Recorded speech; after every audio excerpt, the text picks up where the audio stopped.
সত্য সন্ধানী আপনাকে যুক্ত করা হয়েছে, বলেন আপনি। হ্যাঁ, ভাই আসিফ ভাই ভালো আছেন? হ্যাঁ, ভালো আছি। আশা করি আপনিও ভালো। বলেন তাহলে। আচ্ছা আচ্ছা। আসিফ ভাই আসলে আপনি সবসময় ভাই এক মিনিট আমার টাইম দেন, 1 মিনিট ভাই 1 মিনিট। আচ্ছা, ঠিক আছে। হ্যাঁ ভাই, বলছিলাম যে আপনি অবশ্যই সবসময় বলে থাকেন যে আপনাকে যদি আসলে বিষয়গুলো ক্লিয়ার করে দেওয়া হয়, যে যেগুলো আপনার কাছে কনফিউজিং লাগতেছে, আপনি না, অবশ্যই না, বলেছেন। কনফিউশন লাগতেছে কোনটা আমি বলেছি ভাই। হ্যাঁ সম্পূর্ণভাবে বলেছি যে এই বিষয়ে তো কনফিউশনের কোনো মানে আর কোনো কনফিউশনের কোনো স্কোপ নাই। যেমন নবী মোহাম্মদ শিশু বিবাহ করেছিল, শিশুর সাথে সঙ্গম করেছিল, এটাকে আমরা পেডোফিলিয়া বলি।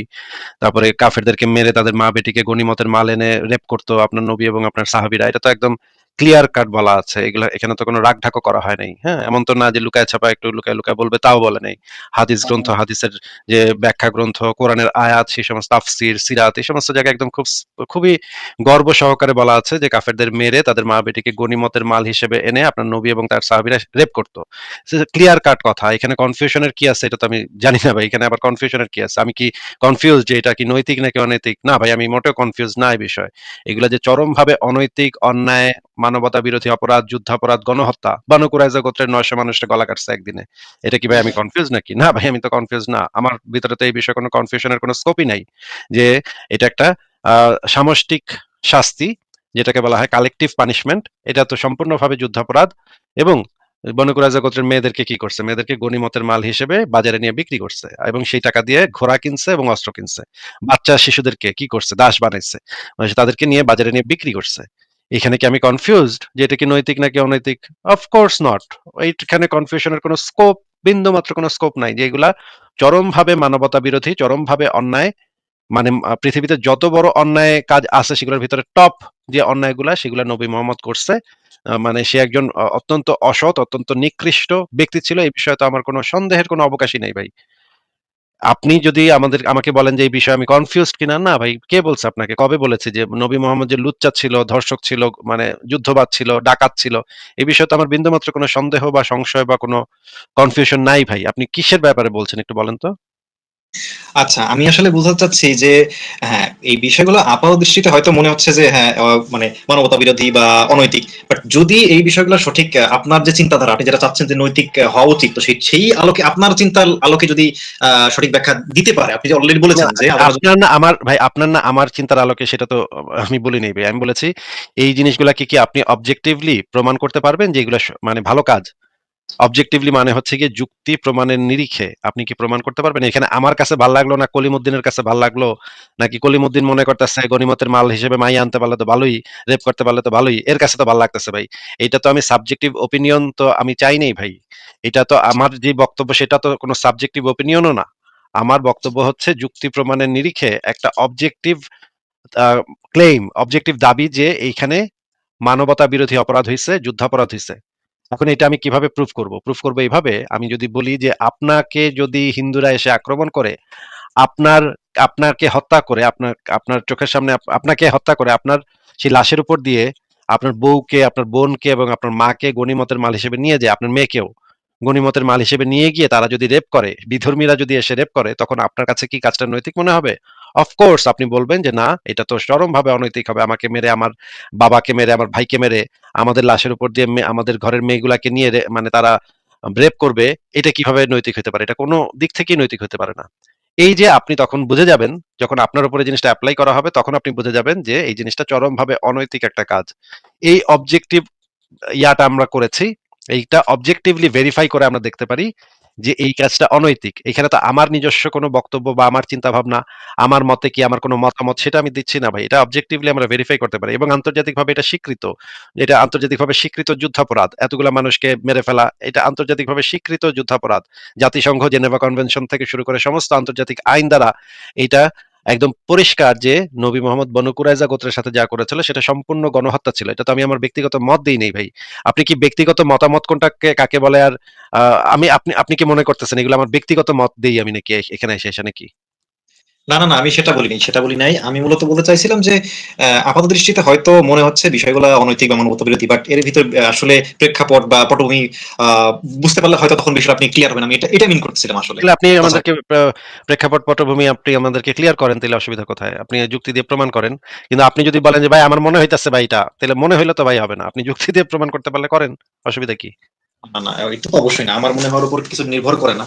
তো আচ্ছা, হ্যাঁ, এগুলা আপনি আ আ আরেকটা বিষয় আমি বলি, হ্যাঁ, এটা ঠিক আছে। বাট আরেকটা বিষয় যে আপনি ইসলামের সত্যতা বা সৃষ্টিকর্তা আছে কিনা এই ব্যাপারটা নিয়ে সবার আগে আপনার সাথে একটু আমি করতে চাই যে দেখেন এই যে ইসলামের বিষয়টা যদি ইসলামের আল্লাহ আছে নাকি নাই? ইসলামের আল্লাহ অফ কোর্স এই ধরনের কোন জিনিস থাকতেই পারে না, অসম্ভব। ইসলামের আল্লাহ তোর কোনো একেবারে কোনো প্রশ্নই ওঠে না। এটা একদম বোগাস জিনিস। আপনি যদি বলতেন আমাকে যে মহাবিশ্বের কোনো ঈশ্বর বা কোনো মানে সৃষ্টিকর্তা এই ধরনের কিছু আছে নাকি? সেটা নিয়ে আমরা কথাবার্তা বলতে পারতাম। সেটা নিয়ে আলাপ আলোচনা করা যেতে পারে। ফিলোসফিক্যাল আলোচনা করা যেতে পারে। কিন্তু ইসলামের আল্লাহ যে নাই এটা তো একদম 100% গ্যারান্টেড। এটার তো কোনো মানে স্কোপই নাই। ইসলামের আল্লাহ তো একদম বাজে কথা ভাই। একদম আরব দেশের অশিক্ষিত মূর্খ চুনাহাগা মোহাম্মদের একদম বাজে কথা। মানে আপনি যদি কন্ট্রাডিকশন গুলো দেখেন তাহলে যদি একটু খোলা মনে নিরপেক্ষভাবে চিন্তা করেন আপনি নিজেও এটা বলবেন যে এটা তো একদম ভোগাস কথাবার্তা। আপনি কি জানেন যে আপনার আল্লাহ পাক যে একটা বস্তু এটা কি আপনি জানেন? আল্লাহ পাক বস্তু আপনি কোন সাপেক্ষে বলছেন একটু ক্লিয়ার করেন। এটা আমি বলছি না, আমি আপনাকে বের করে দেখাবো। আপনার আল্লাহ পাকের যে ২ টা হাত আছে এটা আপনি জানেন? হ্যাঁ, হ্যাঁ, এটা জানি। হ্যাঁ। পা আছে এটা জানেন? জি, জি, চোখ আছে, তারপরে হচ্ছে মুখমণ্ডল আছে, হাসে আবার মাঝে, মাঝে আবার খুশি হয়, মাঝে, মাঝে রাগ করে। মানে আবেগ অনুভূতি আছে। জি, এইগুলা তো জানেন নাকি? জি, জি, তো এই যে তারপরে আল্লাহ পাক একটা নির্দিষ্ট জায়গাতে থাকে সেটা হচ্ছে আল্লাহর আরশের উপরে অবস্থান করে আল্লাহ পাক, তাই না? জি, জি, আ রাতের বেলা রাতের শেষ তৃতীয়াংশে আল্লাহ পাক আবার নিকটবর্তী আসমানে অবতরণ করে। মানে ওই যে ৭ আসমানের উপরে আল্লাহর আরশ থেকে আবার নিকটবর্তী আসমানে চইলা আসে, তাই না ভাই? জি, জি। তারপর আবার মানে তখন আবার বান্দাদের ইবাদত বন্দেগী শোনার জন্য সেই এটা করে। মানে অত দূর থেকে বুড়া মানুষ হয়ে গেছে তো এত দূর থেকে শুনতে পায় না ভালোভাবে। এইজন্য কাছে আইসা নিকটবর্তী আসমানে আইসা সে ওইটা শুনতে পায়। তখন আরকি ভালো শোনে। কানটা একটু দুর্বল হয়ে গেছে আরকি আল্লাহ পাকের বুড়া হয়ে গেছে তো বয়স্ক মানুষ বুঝতে হবে আপনার। তো আল্লাহ পাক নিকটবর্তী আসমানে আসে রাতের শেষ তৃতীয়াংশে প্রতি রাতে বান্দাদের ইবাদত শোনার জন্য নাকি ভাই? হ্যাঁ, জি। তবে একটা কথা তো আমি বলি মাঝখানে একটু। আমরা যদি এই জিনিসগুলাকে একটার পর একটা মানে রাখি এবং আল্লাহর সম্পর্কে কোরআনে, হাদিসে, সিরাতে, তাফসিরে স্পেসিফিকলি কি, কি বলা আছে প্রত্যেকটা যদি আমরা একত্রিত করি, তাহলে কনফার্ম এটা একটা গাঁজাখুরি যে কথাবার্তা এগুলা যে মানে সম্পূর্ণ গাঁজাখুরি কথাবার্তা সম্পূর্ণভাবে বোঝা যায়। এটা বুঝতে ভাই ক্লাস 5 ও পাস করতে হয় না ভাই। ক্লাস 5 করলে এটা বোঝা যায় যে এটা একেবারে সম্পূর্ণভাবে গাঁজাখুরি। আপনি কি বলেন যে আপনি ১ম এ জানতে চেয়েছেন যে এই যে আমি যে বললাম যে আল্লাহ পাক যে একটা বস্তু এটা আমি কোথায় পেলাম, তাই না ভাই? এটা তো আপনি দেখতে চান নাকি ১ম এ? আচ্ছা, ঠিক আছে, দেখান কোনটা বলছেন। আচ্ছা তাহলে আমি ১ম থেকে শুরু করি। আল্লাহ পাক যে একটা বস্তু সেটা আমরা একটু দেখি। ইসলামের আল্লাহ পাক নিয়ে তো কোনো প্রশ্নই আসে না। এটা তো ফিলোসোফার এই কথা শুনে হাসতে, হাসতে মারা যাবে। আল্লাহ পাকের যে কনসেপ্ট ইসলামে দেয়া আছে, ফিলোসোফার এটা শুনে হাসতে, হাসতে কোটি, কোটি করে মারা যাবে ভাই। এটা কি বলে? পাগল নাকি? আচ্ছা এই হাদিসটা একটু পড়ে শোনান আমাদেরকে ভাই। একটু বড় করবেন, একটু বড়। আচ্ছা। হ্যাঁ, এবার দেখা যাচ্ছে? হ্যাঁ, জি, ওই যে হাইলাইট করা ওইটার কথা বলছেন, হাইলাইট করা? পুরাটাই পড়ব আপনার চাইলে পুরাটাই পড়তে পারেন আর চাইলে হাইলাইটও পড়তে পারেন। আচ্ছা, আচ্ছা, হাইলাইট টুকু বলছি। এখানে আল্লাহ তাআলা নিজেকে শাইউন বস্তু বলে আখ্যায়িত করেছেন। আচ্ছা, একটু মহান আল্লাহর বাণী। আচ্ছা, তারপর একটু এই আল্লাহর গুণগুলোর মধ্যে একটি গুণ আল্লাহ বলেছেন, আল্লাহ সত্তা ছাড়া সবকিছু আচ্ছা, এখন এটা আসলে বুখারী শরীফ থেকে দিয়েছেন, তাই তো? শাইউন। হ্যাঁ, বুখারী শরীফ থেকে দিয়েছি। আমি আপনাকে সরাসরি দেখাচ্ছি। সরাসরি একদম বই থেকেও দেখাচ্ছি। সহিহুল বুখারী ৬ষ্ঠ খন্ড দেখেন এখানে কি লেখা একটু পড়েন। আচ্ছা, মহান আল্লাহর বাণী বলো, সাক্ষ্য প্রদানের সর্বশ্রেষ্ঠ কি? আ আচ্ছা, তো হ্যাঁ, শাইউন বস্তু বলে আখ্যায়িত করেছেন। আচ্ছা, আচ্ছা। আচ্ছা। ঠিক আছে। এটা তো সিওর হইলাম যে আল্লাহ একটা বস্তু। নিজেকে নিজেই বস্তু বলেছে। এটা তো আমি বলিনি। আচ্ছা এটার ব্যাখ্যাটাও আমরা পড়ি। দেখেন নাসরুল বারী শরহে বুখারী, বুখারী শরীফের ব্যাখ্যা গ্রন্থ। এখান থেকে আমরা পড়ি। দেখেন এখানেও এই জিনিসটা লেখা আছে। লেখা আছে নাকি একটু দেখেন তো ভাই? পড়ে দেখেন তো। আচ্ছা, একটু একটু একটু আরেকটু বড় করলে। এটা তো আর বড় করব কিভাবে ভাই? আচ্ছা আচ্ছা, ঠিক আছে দাঁড়ান। আচ্ছা ঠিক আছে দাঁড়ান। এই যে এবার পড়েন। শাইউন বস্তু বলে আখ্যায়িত করেছেন। আচ্ছা। আচ্ছা। তার মানে এটার ব্যাখ্যা গ্রন্থ থেকেও আমরা পড়লাম, বুখারী শরীফের ব্যাখ্যা থেকেও আমরা পড়লাম যে এই জিনিসটা আল্লাহ পাক যে নিজেকে একজন বস্তু বলে আখ্যায়িত করেছেন এই জিনিসটা তো কনফার্ম নাকি? হ্যাঁ, সেটা তো দেখতেই পেলাম। এটা তো আর আমি আসিফ মহিউদ্দিন মানে বানায়, বানায় বলতেছি এরকম তো না নাকি? না, তা তো না। আচ্ছা। ঠিক আছে। এবার আমরা দেখি যে আল্লাহ পাকের আকার আকৃতি আছে নাকি? হ্যাঁ? আল্লাহ পাকের পা আছে, হাত আছে, আকার আকৃতি আছে। আর এবং ২ টা হাতই যে ডান হাত এরকম অনেকটা আল্লাহ পাকের ২ টা হাত একটা মনে হয় বগলের নিচে দিয়ে বাড়িয়েছে। আ মানে হাত বলতে আমরা যেটা বুঝি যে এই যে দেখেন, হাত শব্দটার অর্থটা কি? সংজ্ঞাটা কি একটু বলেন তো ভাই? হাত হাত বলতে আমরা স্বাভাবিক মানুষ যে কাজ করি এটাই তো হাত, ২ টা হাত থাকে মানুষের। বিভিন্ন এই ধরনের হাত। কাজ করি। আর পা এর সংজ্ঞাটা কি? পা কাকে বলে? পা আমরা চলাফেরা। হাঁটি, চলাফেরা। চলাফেরা।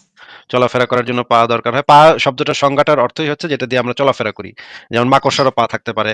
আল্লাহর পা, হাত পা হয়তো মানুষের মতো না, একটু অন্যরকম হইতে পারে। অন্যরকম মানে বলা আছে যে অন্যরকম কোন সৃষ্টির সাথে সাদৃশ্য নাই। ঠিক আছে, ওইটা মাইনে নিলাম। কিন্তু হাত যে আছে, পা আছে এটা তো কনফার্ম নাকি? হ্যাঁ, অবশ্যই। এবং মানে তার তো চলাফেরা করতে হয়। নাইলে পায়ের তো দরকার পড়ে না। চলাফেরা ছাড়া তো আসলে পায়ের কোনো প্রয়োজন নাই। সে তো উইড়া যা মনে করেন আ যে উড়তে পারে তার তো আর পায়ের দরকার হয় না, তাই না? যে এখন সারাক্ষণ ভাই উড়তেই থাকে। সে কখনো মাটিতে নামেই না। এরকমের প্রাণীর তো আসলে পায়ের কোনো প্রয়োজন নাই। এখন আসলে আসিফ ভাই, পা থাকলে যে বিষয়টা হাঁটার জন্য সেটা তো আসলে কোরআন বা হাদিসে কোথাও তো আসলে ক্লিয়ার নাই যে হাঁটার জন্যই পা পাটা জিনিসটা ব্যবহার করে। চলাফেরার জন্য। পা জিনিসটা পায়ের সংজ্ঞাটাই হচ্ছে চলাফেরার সাথে সম্পর্কিত ভাই। সেটা ওকে ঠিক, কিন্তু আল্লাহর ক্ষেত্রে আল্লাহ তাআলা কি পাটাকে হাঁটার জন্য ব্যবহার করে কি, বা ওই ক্ষেত্রে তো আমরা মিলাতে পারছি না, তাই না? ওই ক্ষেত্রে তো মেলাতে পারতেছি না দেখেই তো এটাই তো প্রবলেম ভাই। তাইলে পায়ের সংজ্ঞাটাই তো হচ্ছে চলাফেরার সাথে সম্পর্কিত। পা চলাফেরা ছাড়া তো পায়ের কোনো মানে ফাংশন নাই। মানে পা তাইলে পাটাকে আপনি সংজ্ঞায়িত করবেন কিভাবে? পা ওইখানে এখন যেহেতু বলা আছে সেহেতু ওটা তো চলাফেরার সাথে সম্পর্কিত হইতে হবে। মানে মনে করেন আচ্ছা, আপনি কি হাত দিয়ে চলাফেরা মানে হাত হাত দিয়ে মাথা দিয়ে হাঁটতে পারেন? না, না, পা দিয়ে হাঁটতে পারেন। তাহলে পাটা যে চলাফেরার সাথে সম্পর্কিত, চলাচলের সাথে সম্পর্কিত এই জিনিসটা কি আপনার কাছে এখনো ক্লিয়ার না? না। আমার কাছে তো অবশ্যই ক্লিয়ার। আমি যেটা বলতে চাচ্ছি ভাই একটু বুঝেন আচ্ছা, যে আর আরো আছে। আমরা আকার আকৃতি দেখব। তারপর হচ্ছে গিয়ে আল্লাহর আরশটা আবার মচমচ করে ওঠে। কিয়ামতের ময়দানে মনে করেন আল্লাহর আরশটারে অনেকগুলা ফেরেশতা, অনেক বড়, বড় ফেরেশতা টাইনা, টাইনা নিয়ে আসবে। যেমন ধরেন এই যে মিশকাত শরীফের ৭০১ নম্বর হাদিস। আল্লাহর একটা ছায়া থাকবে। এই যে দেখেন আল্লাহর একটা ছায়া আছে, হ্যাঁ? কিয়ামতের দিন আল্লাহর ছায়ার নিচে কিছু লোক থাকতে পারবে। তার মানে আল্লাহর ছায়া পড়ে। তারপরে হচ্ছে গিয়ে সে একটা পদার্থ, হুম? তারপরে এখানেও বলা আছে আল্লাহর ছায়া ব্যতীত আর কোন ছায়া থাকবে না। এখানে দেখেন এই যে ছায়া জিনিসটা কি? সেটা হচ্ছে এই যে এইটা হচ্ছে ছায়া। ছায়া হচ্ছে গিয়ে পিছনে একটা আলোর থাকলে তখন এটার একটা যেহেতু এটা একটা বস্তু, এটা একটা পদার্থ, এটার একটা ছায়া পড়বে। আচ্ছা, এবার আমরা দেখি যে এই যে জিনিসটা বলতেছিলাম কিয়ামতের ময়দানে আল্লাহর ছায়া এটা দেখাচ্ছিলাম না। তারপরে আমি আল্লাহর আরশটা দেখেন। আল্লাহর আরশটা দেখেন। আ শুনেন, আবু দাউদ শরীফ তাহকিকৃত ৪৭২৭ নম্বর হাদিস রাসূলুল্লাহ বলেছেন, যে সকল ফেরেশতা আল্লাহর আরশ বহন করেন তাদের একেকজনের সাথে আলাপ করার আমাকে অনুমতি দেওয়া হয়েছিল। তার কানের লতি থেকে কাঁধ পর্যন্ত দূরত্ব হলো ৭০০ বছরের দূরত্বের সমান। মানে বিরাট, বিরাট ফেরেশতারা আল্লাহর আরশটারে কাঁধে করে বহন করে। আবার কিয়ামতের ময়দানে এটারে টাইনা নিয়ে আসবে। এই আরশ যোদ্ধা আল্লাহরে টাইনা নিয়ে আসবে ৮ টা ফেরেশতা। এরা বিরাট, বিরাট ফেরেশতা হবে তারা, হ্যাঁ? এবং মাঝে, মাঝে আবার কিছু মানুষের মৃত্যুতে আল্লাহর আবার এত মানে দুঃখিত হয়ে যায় আল্লাহ পাক যে আল্লাহর আরশটা কাঁইপা ওঠে। আমরা এই হাদিসটা একটু পড়ি। এই হাদিসটা একটু দেখি। এই হাদিসটা কি একটু পড়ে শোনাবেন ভাই আমাদেরকে? আচ্ছা, জি। আমি নবী সাল্লাল্লাহু আলাইহি ওয়াসাল্লাম কে বলতে শুনেছি সাদ ইবনে মুয়াযের মৃত্যুতে আল্লাহর আরশ কেঁপে উঠেছিল। জি। আচ্ছা, আল্লাহর আরশ ভাই ওই যে এই লোকটা যে মারা গেছে, এই লোকটার মৃত্যু মানে মহাবিশ্ব সৃষ্টির ৫০,০০০ বছর আগে কে লিখে রাখছে? আল্লাহ তাআলা। আল্লাহ তাআলা লিখে রাখছে। এই লোকটারে মারার জন্য আজরাইলের কেডা পাঠাইছে? আল্লাহ তাআলাই। আল্লাহ তাআলাই পাঠাইছে। ওই লোকটা মরছে কার নির্দেশে? আল্লাহ তাআলাই। আল্লাহ তাআলার নির্দেশে। তো এর মৃত্যুতে আল্লাহর আরশ কাঁইপা উঠলো, ব্যাপারটা বুঝলাম না ভাই। আল্লাহ নিজে মারতেছে এই বেড়ারে। আ নিজে হচ্ছে গিয়ে তাকদীর লিখে রাখছে। নিজে হচ্ছে সেই জিনিসটা ঘটাইছে। সমস্ত কিছু তো আল্লাহ পাকের মানে ইসের ভিতরে নিয়ন্ত্রণের ভিতরে ছিল। ওই বেটা মরার সময় নাকি আল্লাহর আরশ কাঁইপা উঠছে। কেন ভাই কাঁইপা উঠলো কেন? আহ এখন বিষয়টা হলো যে হ্যাঁ, আপনার আমার দৃষ্টিতে হয়তো বিষয়টা এরকম ত্রুটিপূর্ণ মনে হচ্ছে ভাই।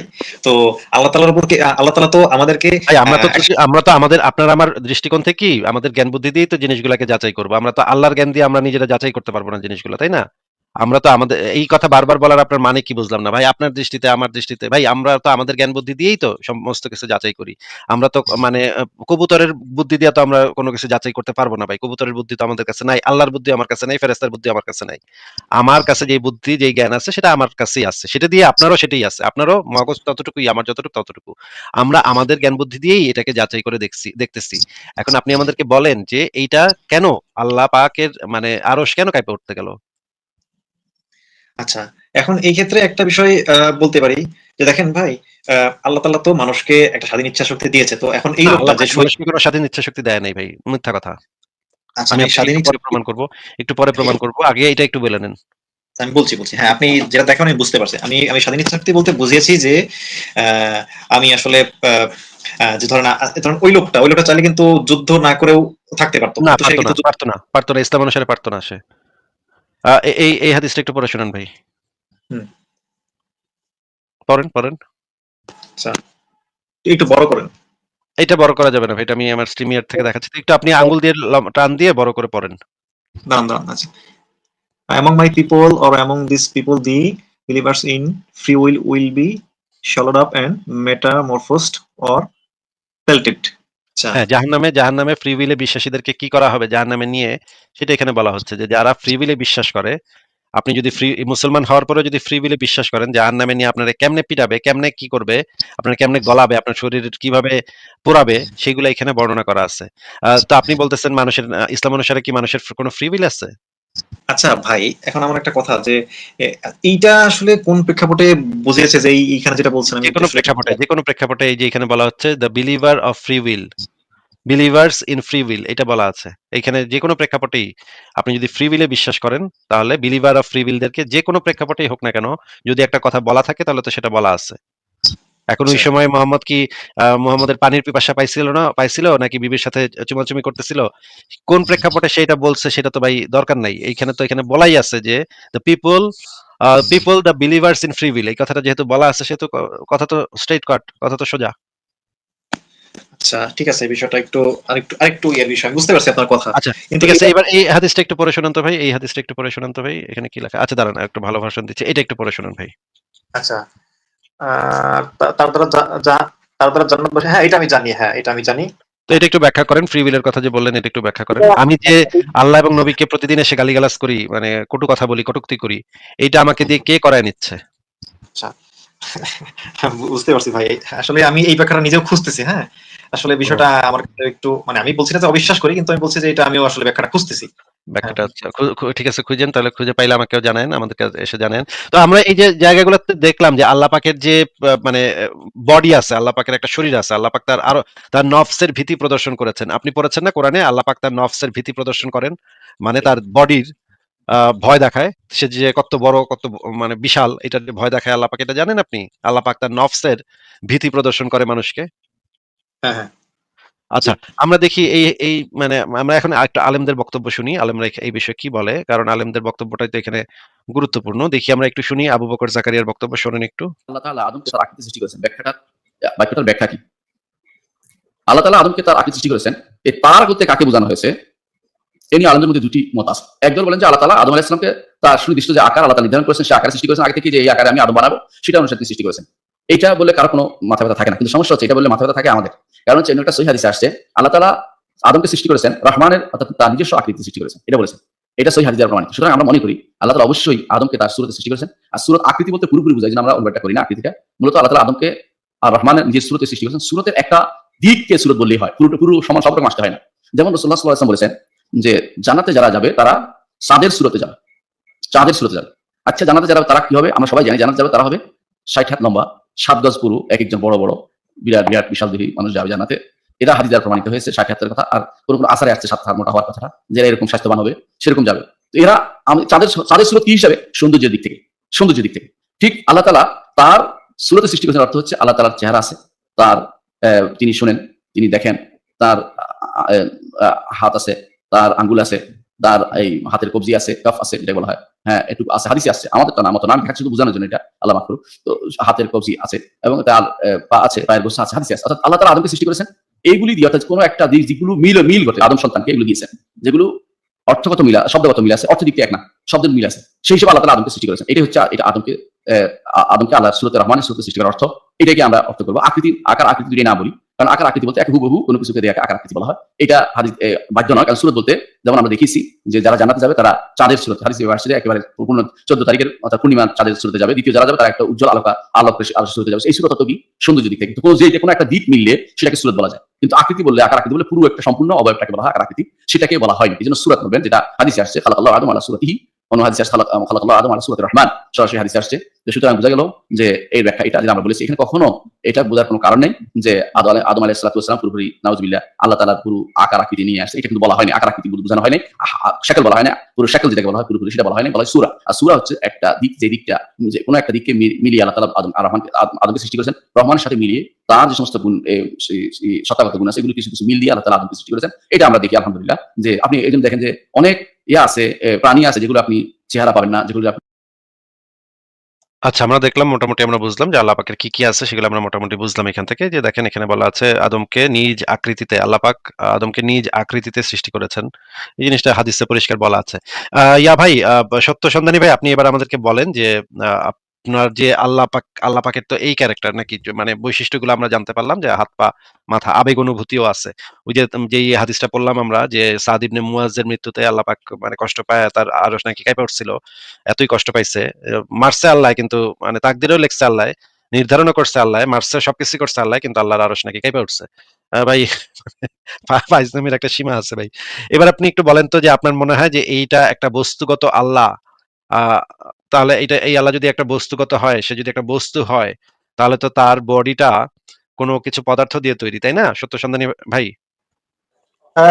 হ্যাঁ ভাই, আপনার কথা আমি বুঝতে পারছি। তাহলে আমি, আচ্ছা, এটা আপনি কত নম্বর, বুখারীর কত নম্বর হাদিস দেখালেন জানি, ওইটা ওই শাইউন যেটা? সায়ন, আপনি ভিডিওটা একটু পিছনের দিকে নিয়ে দেখেন, পরে ইউটিউবে তো থাকবে এই ভিডিওটা। আর সংশয়.com এ ঢুকে খোঁজেন, ওইখানে পেয়ে যাবেন। ঠিক আছে, আচ্ছা, এটা আমি ঠিক আছে, এটা মাথায় থাকলো। আমি কয়েকটা বিষয়, আচ্ছা এইটা আর হচ্ছে যে স্বাধীন ইচ্ছা, যেটা, এই দুইটা মাথায় রাখলাম। ইনশাল্লাহ আমাকে অ্যাড করবেন আবার সামনে। তবে একটা বিষয় বলি জাসিফ ভাই, যে আহ, যেমন ধরেন যে এই যে সমস্ত হাদিসে এই সমস্ত ভবিষ্যৎবাণীগুলো কিন্তু আচ্ছা, আমার মূল উদ্দেশ্য কিন্তু ভাই সত্য যেটা সেটাই বোঝা। হ্যাঁ, আমাকে আসলে তো যেই ভবিষ্যৎবাণীগুলো যেগুলো আছে আমরা কিন্তু দেখতে পাচ্ছি যে আজকে কিন্তু সবগুলো মিলে যাচ্ছে। তো এই না ভাই, ব্যাপারে আপনি কি কোথায় বলবেন? মিলে? এগুলো মিথ্যা কথা বলেন ভাই আপনারা, মানে ইসলাম প্রচারের জন্য এগুলো মিথ্যা কথা বলেন ভাই। কোথায় কি যে নদীর ভিতর দিয়া কি মানে লোহার সোনার পাহাড় উঠছে? কোন নদীর পাহাড় ভিতর দিয়ে সোনার পাহাড় উঠছে ভাই, একটু বলেন তো। হ্যাঁ, সেটা সেটা হয়তো এখনো ততটা আচ্ছা দেখা ঠিক যায়নি, আছে, কিন্তু আপনি যেহেতু মানে হাদিসে যেগুলা ভবিষ্যৎবাণী করা আছে সেগুলা যেহেতু এখনো সত্য হয়ে যাচ্ছে, তার মানে তো আপনি এটা বুঝাইতে চাচ্ছেন যে হাদিসে যেগুলো লেখা আছে সেগুলো তো সত্য কথা। আপনারা নাস্তিকরা মানতেছেন না কেন? ঠিক আছে ভাই, আপনাকে একটা ইয়া দিচ্ছি যে আপনি একটু দয়া করে আমাদেরকে ২-৩টা টেস্ট দেই, আপনি টেস্ট আমাদেরকে করে দেখান। আপনাকে ৭টি আজবা খেজুর সৌদি থেকে আইনা দেওয়া হবে। ৭টি আজবা খেজুর সকালবেলা খাবেন। খায়া তারপর বিকালবেলা আমি আপনাকে একটা প্যাকেট পাঠাবো। প্যাকেটে একটা শিশি থাকবে, শিশিতে একটা পদার্থ থাকবে। সেই পদার্থটা লাইভে এসে ভিডিও অন করে আপনি আমাদের সামনে খাবেন। হাদিসে বলা আছে যে ব্যক্তি সকালবেলা ৭টি আজবা খেজুর খায়, তার সারাদিন তার কোনো বিষক্রিয়া তার বডিতে কাজ করে না। তো আমরা একটু দেখব যে আপনার বডিতে কোনো বিষক্রিয়া কাজ করে কি করে না। সেটা আমরা একটু অবজার্ভ করব। এটাতে আপনি রাজি হইলে আপনি নিজেই প্রমাণ করে দিতে পারেন হাদিসে যেটা বলা আছে সেটা সত্য। ২ নম্বর, আরেকটা হাদিসে বলা আছে যে আপনি যদি আয়াতুল কুরসি পড়েন, আয়াতুল কুরসি পড়ে যদি আপনি রাতের বেলা ফু দেন, তাহলে সেই রাতে কোনো চোর আপনার কোনো কিছু চুরি করতে পারবে না। আল্লাহ পাক একটা বিশেষ ফেরেশতা বাহিনী দ্বারা আপনার সমস্ত কিছু মানে করবে আরকি, রক্ষণাবেক্ষণ করবে। ওয়েল, ঠিক আছে, আপনি রাতের বেলা আয়াতুল কুরসি পড়বেন এবং আপনার ব্যাংক ডিটেইলসটা, আপনার ব্যাংকের যে পাসওয়ার্ড এবং আপনার ব্যাংকের যে অনলাইন পাসওয়ার্ড সেটা আমাকে একটু দিবেন। আমি একটু দেখবো যে আপনার পাসওয়ার্ড, আপনার মানে পিন কোড, আপনার যে মোবাইলে যে একটা কোড আসে সেই কোডটা আমাকে দিয়ে দিবেন। আমি দেখবো যে আমি সুন্দরভাবে আপনার ব্যাংকের অ্যাকাউন্ট থেকে জিনিসপত্র চুরি করতে পারি কি পারি না। অথবা আপনি আপনার ঘরে আয়াতুল কুরসি পড়ে ফু দিবেন, আমি সেই রাতে চোর পাঠাবো আপনার ঘরে। দেখি আপনার আল্লাহর বাপে আপনার মানে কোনো চোরে ঠেকাতে পারে নাকি। কিন্তু মানে শর্ত হচ্ছে, যেহেতু আপনার আল্লাহর প্রোটেকশন আছে সেহেতু আপনি ঘরে কোনো তালা দিতে পারবেন না। তালা দিলে কিন্তু ভাই হইব না। হ্যাঁ? আল্লাহর প্রোটেকশন, আল্লাহর আয়াতুল কুরসির উপরে ভরসা রাইখা আপনি দরজা খুইলা ঘুমাইবেন। আমি দেখি কোন আল্লাহর বাপে আছে, আমি যে চোরে পাঠামো সেই আল্লাহর বাপে আমার চোরে আটকাক। এটা হচ্ছে ২ নম্বর পদ্ধতি সেকে প্রমাণ করার। আপনার বলা আছে যে, আপনার হাদিসে বলা আছে যে নবী রাসূলদের দেহকে মাটি ভক্ষণ করতে পারে না। আমরা জানি যে ১,২৪,০০০ বা ২,২৪,০০০ নবী রাসূল পৃথিবীতে এসেছিল। তার মানে ২,২৪,০০০ বা ১,২৪,০০০ নবী রাসূলের বডি এখনো মাটির নিচে আছে। ভাই, একটা কি বাইর করে দেখাতে পারবেন আমাদেরকে? মানে মুহাম্মদের কবরটা খুঁড়ে একটু বাইর করে দেখান যে সেখানে মুহাম্মদের বডিটা এখনো অক্ষত আছে। আপনি যদি এই হাদিসগুলো আমাদেরকে প্রমাণ করতে চান, এই ৩ টার ভিতর কোনটা আপনি অ্যাকসেপ্ট করেন বলেন? আচ্ছা, আপনি প্রথমে বলছেন যে আজওয়া খেজুরেরটা, তারপরে হচ্ছে নেক্সট কোনটা বললেন? আয়াতুল কুরসি পড়লে রাতের বেলা কোনো চুরি হবে না। রাতের বেলা আয়াতুল কুরসি পড়ে আপনি ঘুমাইলে সেই রাতে আপনার আল্লাহ বিশেষ ফেরেশতা বাহিনী পাঠায় আপনাকে চোরের হাত থেকে রক্ষা করবে। আচ্ছা, তো এখন আচ্ছা আচ্ছা, আপনি বলতে চাচ্ছেন যে এই বিষয়গুলো যদি আমি চ্যালেঞ্জ নেই বা কোনো মুমিন চ্যালেঞ্জ নেই, তাহলে সেক্ষেত্রে আপনি ভেবে দেখবেন, তাই তো? সেক্ষেত্রে আমরা দেখবো যে হাদিসগুলো সত্য কিনা। আপনারা যেহেতু এতই হাদিস সত্য প্রমাণ করতে চাচ্ছেন, তাহলে এটা একটা করে দেখান। একটা জিনিস আমাদেরকে, আমরা তো অনেক দিন ধরে এই চ্যালেঞ্জ দিয়ে রাখছি ভাই। কোন মুমিনের বাপের সাধ্য হয় নাই। এ না এসে সব বিশ্বাস পাস করে বেড়ে যায়। পক পক করে বাইরে গিয়ে পক পক করে, আমার হাদিসে এটা লেখা আছে, আমার হাদিসে। কিন্তু যখনই বলি ভাই তুমি তো হাদিসে বিশ্বাস করো, তাহলে একটা পরীক্ষা দাও, এই তোমার হাদিসে তোমার ইমানের পরীক্ষা দাও, দেখি তোমার ইমান কত দূর আছে। তখনই ফুস করে বাতাস, মানে বেলুনে ইয়া করলে, ফুটা করলে যেরকম বাতাসটা ফুস করে বেড়ে যায় না, তখন সব বিশ্বাস ফুস করে বেড়ে যায়। আপনারা একটু পরে বিশ্বাসটা ফুস করে বেড়ে যাবে। আপনি একটু বলেন তো কোনটা নিবেন এই তিনটার ভিতরে? আচ্ছা, ঠিক আছে ভাই, এই ৩ টা বিষয়ে আমাকে একটু ইয়ে করতে হবে। যেমন ধরেন যে যেরকম না, আজওয়ার না, কথা বললেন, ঠিক আছে? আপনাকে আমি হাদিস দেখাই দিচ্ছি। আপনি মানে একবার কি করবেন আপনি? আপনাকে আমি হাদিস ওটা জানা দেখাই আছে, দিচ্ছি। ওটা হ্যাঁ? জানা আছে ভাই, হ্যাঁ, ওটা জানা আছে। হাদিসে তো পরিষ্কার বলা আছে। এটা তো কোনো রাগ-ঢাক তো নাই। এখানে তো কোনো ইয়ার-টিয়া নাই। মানে ঘুরপ্যাচ নাই। বলা একদম স্ট্রেইট কথা। যে ব্যক্তি সকালবেলা ৭ টি আজওয়া খেজুর খাবে সেই দিন কোনো বিষক্রিয়া তার উপরে কাজ করবে না। এখন যদি আপনি এদিক সেদিক তেনা-তেনা প্যাচাইয়া এটার যদি মানে ভিন্ন ব্যাখ্যা বাইর করে ফেলান, হ্যাঁ? যে ভাই এই বিষ বলতে আ মানে ইয়া বলা বোঝানো হয়েছে, অমুক বিষ বোঝানো হয়েছে। আসলে এমন একটা বিষের সংজ্ঞা আপনি দিবেন যে বিষ আসলে এমনিতেই কামায় না। হ্যাঁ? ওইটা আজওয়া খেজুরের সাথে কোনো সম্পর্কই নেই। এটা এমনিতেই ডোরা সাপের বিষ। মনে করেন ডোরা সাপের তো এমনিতে বিষই হয় না। আপনি তখন বানায় দিবেন যে ভাই এখানে নবী বুঝাতে চেয়েছেন এই বিষ বলতে ডোরা সাপের বিষ বোঝানো হয়েছে। তখন এই বিষ বলতে আ এই এমন বিষ বোঝানো হয়েছে যে বিষে মানুষের মৃত্যু হয় না। এমন বিষ বোঝানো হয়েছে। তাই ভাই তাইলে আর এটা বিষ হইলো কি? কি এর? আর আজবা খেজুরি বা এটার থেকে সেভ করবে কি কোন দিক দিয়া? এভাবে যদি আপনি তেনা-তেনা পেঁচায় ব্যাখ্যা-বখ্যা দিয়া জিনিসটারে ঘোরপ্যাচ করেন এবং জিনিসটারে উল্টায় ফেলান, হাদিসে যেটা বলা আছে সেটার উল্টাটা করে ফেলেন, তাইলে তো ভাই হবে না। হাদিসে পরিষ্কারভাবে বলা আছে যে ৭ টি আজওয়া খেজুর সকালবেলা খেলে সেই দিন কোন বিষক্রিয়া তার উপর কোন প্রভাব ফেলবে না। তাহলে আপনি আজওয়া খেজুর আনেন, আমি টাকা দিতেছি, অসুবিধা নেই, টাকা আমার থেকে নিয়েন। কিন্তু আপনি লাইভে এসে ভিডিও অন কইরা আজওয়া মানে আমি যে শিশিটা পাঠাবো সেটার ভিতরে আমি এমন এক জিনিস দিব, আপনার আল্লাহর বাপেও আপনারা বাঁচাইতে পারবো না। তো দেখি এটা করতে পারেন কিনা? তা আপনার তো বিশ্বাস আছে ভাই, তাইলে রাজি হয়ে যান। আচ্ছা আসিফ ভাই, ঠিক আছে। আমি এই আজওয়ার বিষয়টা নিয়ে আমি তাহলে একটু ইয়ে করব। কারণ আমি হ্যাঁ, কেন আপনি বলছি, কারণ করেন। দেখেন, করেন কিন্তু আপনি ধরেন একজন হুজুরের কাছে গেলেন, "হুজুর এইখানে এই যে দেখেন এখানে এইটা বলা আছে।" তখন হুজুর কইব কি, "এইখানে বিষ বলতে লাল পিঁপড়ার বিষ বোঝানো হয়েছে। লাল পিঁপড়ার বিষ, এটা এই যে দেখেন একজন কমেন্ট করে দিছে। "এইখানে বিষ বলতে লাল পিঁপড়ার বিষ বোঝানো হয়েছে। এই লাল পিঁপড়ার বিষে আপনি মারা যাবেন না। আপনি ৭ টি আজওয়া খেজুর খেলে লাল পিঁপড়ার বিষে আপনি মারা যাবেন না।" এই ব্যাখ্যা যদি কেউ দেয় যে এই বিষ বলতে লাল পিঁপড়ার বিষ বোঝানো হয়েছে, তাইলে তো ভাই এটা হইল না। তাইলে তো এটা মানে চাপাবাজি। আপনি হাদিসকে উল্টায় দিচ্ছেন। মানে হাদিসের যে কথা আছে সেটা উল্টায়-পাল্টায় দিয়ে আপনি মানে এমন ব্যাখ্যা বানাইছেন যে এটা আসলে এটার কোনো মানেই হয় না। তাইলে এই হাদিস কইছে কেন? মোহাম্মদ কি পাগল যে এই হাদিস কইছে? আর ৭ টি আজওয়া খেজুর খাইলে এই লাল পিঁপড়ার বিষেরও তো কোনো প্রভাব নাই। এটার উপরেও কোনো প্রভাব নেই মানে আজওয়া খেজুরের। তাইলে ভাই তাইলে তো হবে না। আপনি বিষ বলতে আমরা যেটা বিষ বুঝি সেটাই তো খাইতে হবে আপনার। মানে মানে গোঁজামিল্লা ব্যাখ্যা দিলে তো হবে না। আপনি বুঝতে পারতেছেন আমি কি চাচ্ছি? আমি বুঝতে পারছি ভাই। হ্যাঁ, ঠিক আছে। আপনার কি তারপরে মনে আমি হয় হুজুরের কাছে গেলে আপনার কি গোঁজামিল একটা ব্যাখ্যা দিয়ে দিব না? হুজুরের কাছে না, কারণ দেখেন ইসলামের কিন্তু একটা নীতি যে হচ্ছে কোনো কিছু মানে কোনো কিছু বিষয়ে কনফিউশন থাকলে কিন্তু যারা মানে কয়েকজন, কারণ আমি যা জানি এরকম জানাশোনা কয়েকজন আলোচনা করে বিষয়টা আসলে কি একটু ক্লিয়ার হয়ে, কারণ আমি হুট করে যখন করলাম বিষয়টা, তো আমার হয়তো ল্যাক থাকতে পারে কোনো কিছু। আমি সেজন্য বলছি যে একটু কিন্তু পরামর্শ করে হুট যে করে যদি কিন্তু হুট করে যদি আপনি বিশ্বাস মনে আল্লাহর প্রতি বিশ্বাস নিয়ে করেন, নবীর হাদিসের প্রতি পরিপূর্ণভাবে বিশ্বাস নিয়ে আপনি বিসমিল্লাহ বলে করেন, আপনার নবীর মনে করেন এই হাদিসে এটা বুঝাই নাই। মনে করেন আপনি নবী এটা বুঝাই নাই। কিন্তু আপনি যদি আল্লাহ এবং নবীর প্রতি পরিপূর্ণ বিশ্বাস নিয়ে যদি আপনি এটা করেন, আপনার কি মনে হয় না আল্লাহ পাক আপনারে সেভ করব? যে এই বেটায় তো মানে হয় মনে হয় ভুল বুঝছে, হাদিসটারে ভুল বুঝছে, কিন্তু বিশ্বাসটা তো তার টনটনা ছিল। বিশ্বাস তো ঠিক আছে। তাইলে বিশ্বাসের জোরে কি আপনার মনে হয় না আপনার বাইচে যাওয়ার সম্ভাবনা আছে? এখন আল্লাহ তাআলা তো এরকম কোনো আসলে মূলনীতি দেন নাই যে আসলে আমি ভুল বোঝার কারণে ওইটা ঠিক হয়ে যাবে, বা আমরা হয়তো ওই পর্যায়ে চলে গেছি, আল্লাহ ওলিয়া উলিয়াদের পর্যায়ে চলে গেছি যে আল্লাহ তাআলা সেভ করবে। আমরা তো আসলে এটাও তো একটু না, দেখতে না, হবে, তাই আল্লাহ না? তো এটা বলছে আপনার মনে যদি ঈমানটা থাকে, আপনার মনে যদি মানে সেই ঈমানটা থাকে আল্লাহর প্রতি ঈমান, নবীর প্রতি বিশ্বাস, আল্লাহর প্রতি বিশ্বাসটা যদি আপনার টনটনা থাকে, তাইলে তো আপনি মইরা গিয়েও তো জান্নাতে চলে যাবেন। মানে আল্লাহ তো সবচাইতে বেশি দেখে তো ঈমানটা। আপনি যাচাই করতে গেছেন কিনা, এইটা এখানে দ্বারা কি বোঝানো হয়েছে, ওইটা দ্বারা কি বোঝানো হয়েছে, এইটার থেকে এটার কোনো গুরুত্বই নাই। আপনি ইসলামের কনসেপ্ট হচ্ছে আপনি শুনবেন এবং মানবেন। শুনবেন এবং মানবেন। আবার যাচাই করতে যাইবেন না ভাই। আপনি শুনবেন যে আল্লাহর নবী কইছে আপনি মানবেন। আপনি শুনবেন যে আল্লাহ কইছে এটা মানবেন। না, মুমিন ব্যক্তি হচ্ছে নাকে দড়ি বাঁধা উটের মতো। তাকে যেখানেই বেঁধে রাখা হয় সেখানেই সে বসে থাকে। এইটা নবী স্বয়ং বলে গেছে। মানে আপনি শুনবেন এবং মানবেন, শুনবেন এবং মানবেন। তাইলে এখন যদি আপনি এখন আবার যাচাই করতে যান এখানে আল্লাহর নবী কি বুঝাইছে, কোন প্রেক্ষাপটে নাজিল হয়েছিল, সেই সময় নবী বসে ছিল না দাঁড়ায় ছিল, সেই সময় নবী কি জামা পরেছিল, কি কালারের জামা ছিল, এত কিছু বোঝার তো আপনার দরকার নাই ভাই। আপনার নবী এটা কইছে, আপনি শুনবেন এবং বিশ্বাস করবেন, অন্তর দিয়ে বিশ্বাস করবেন।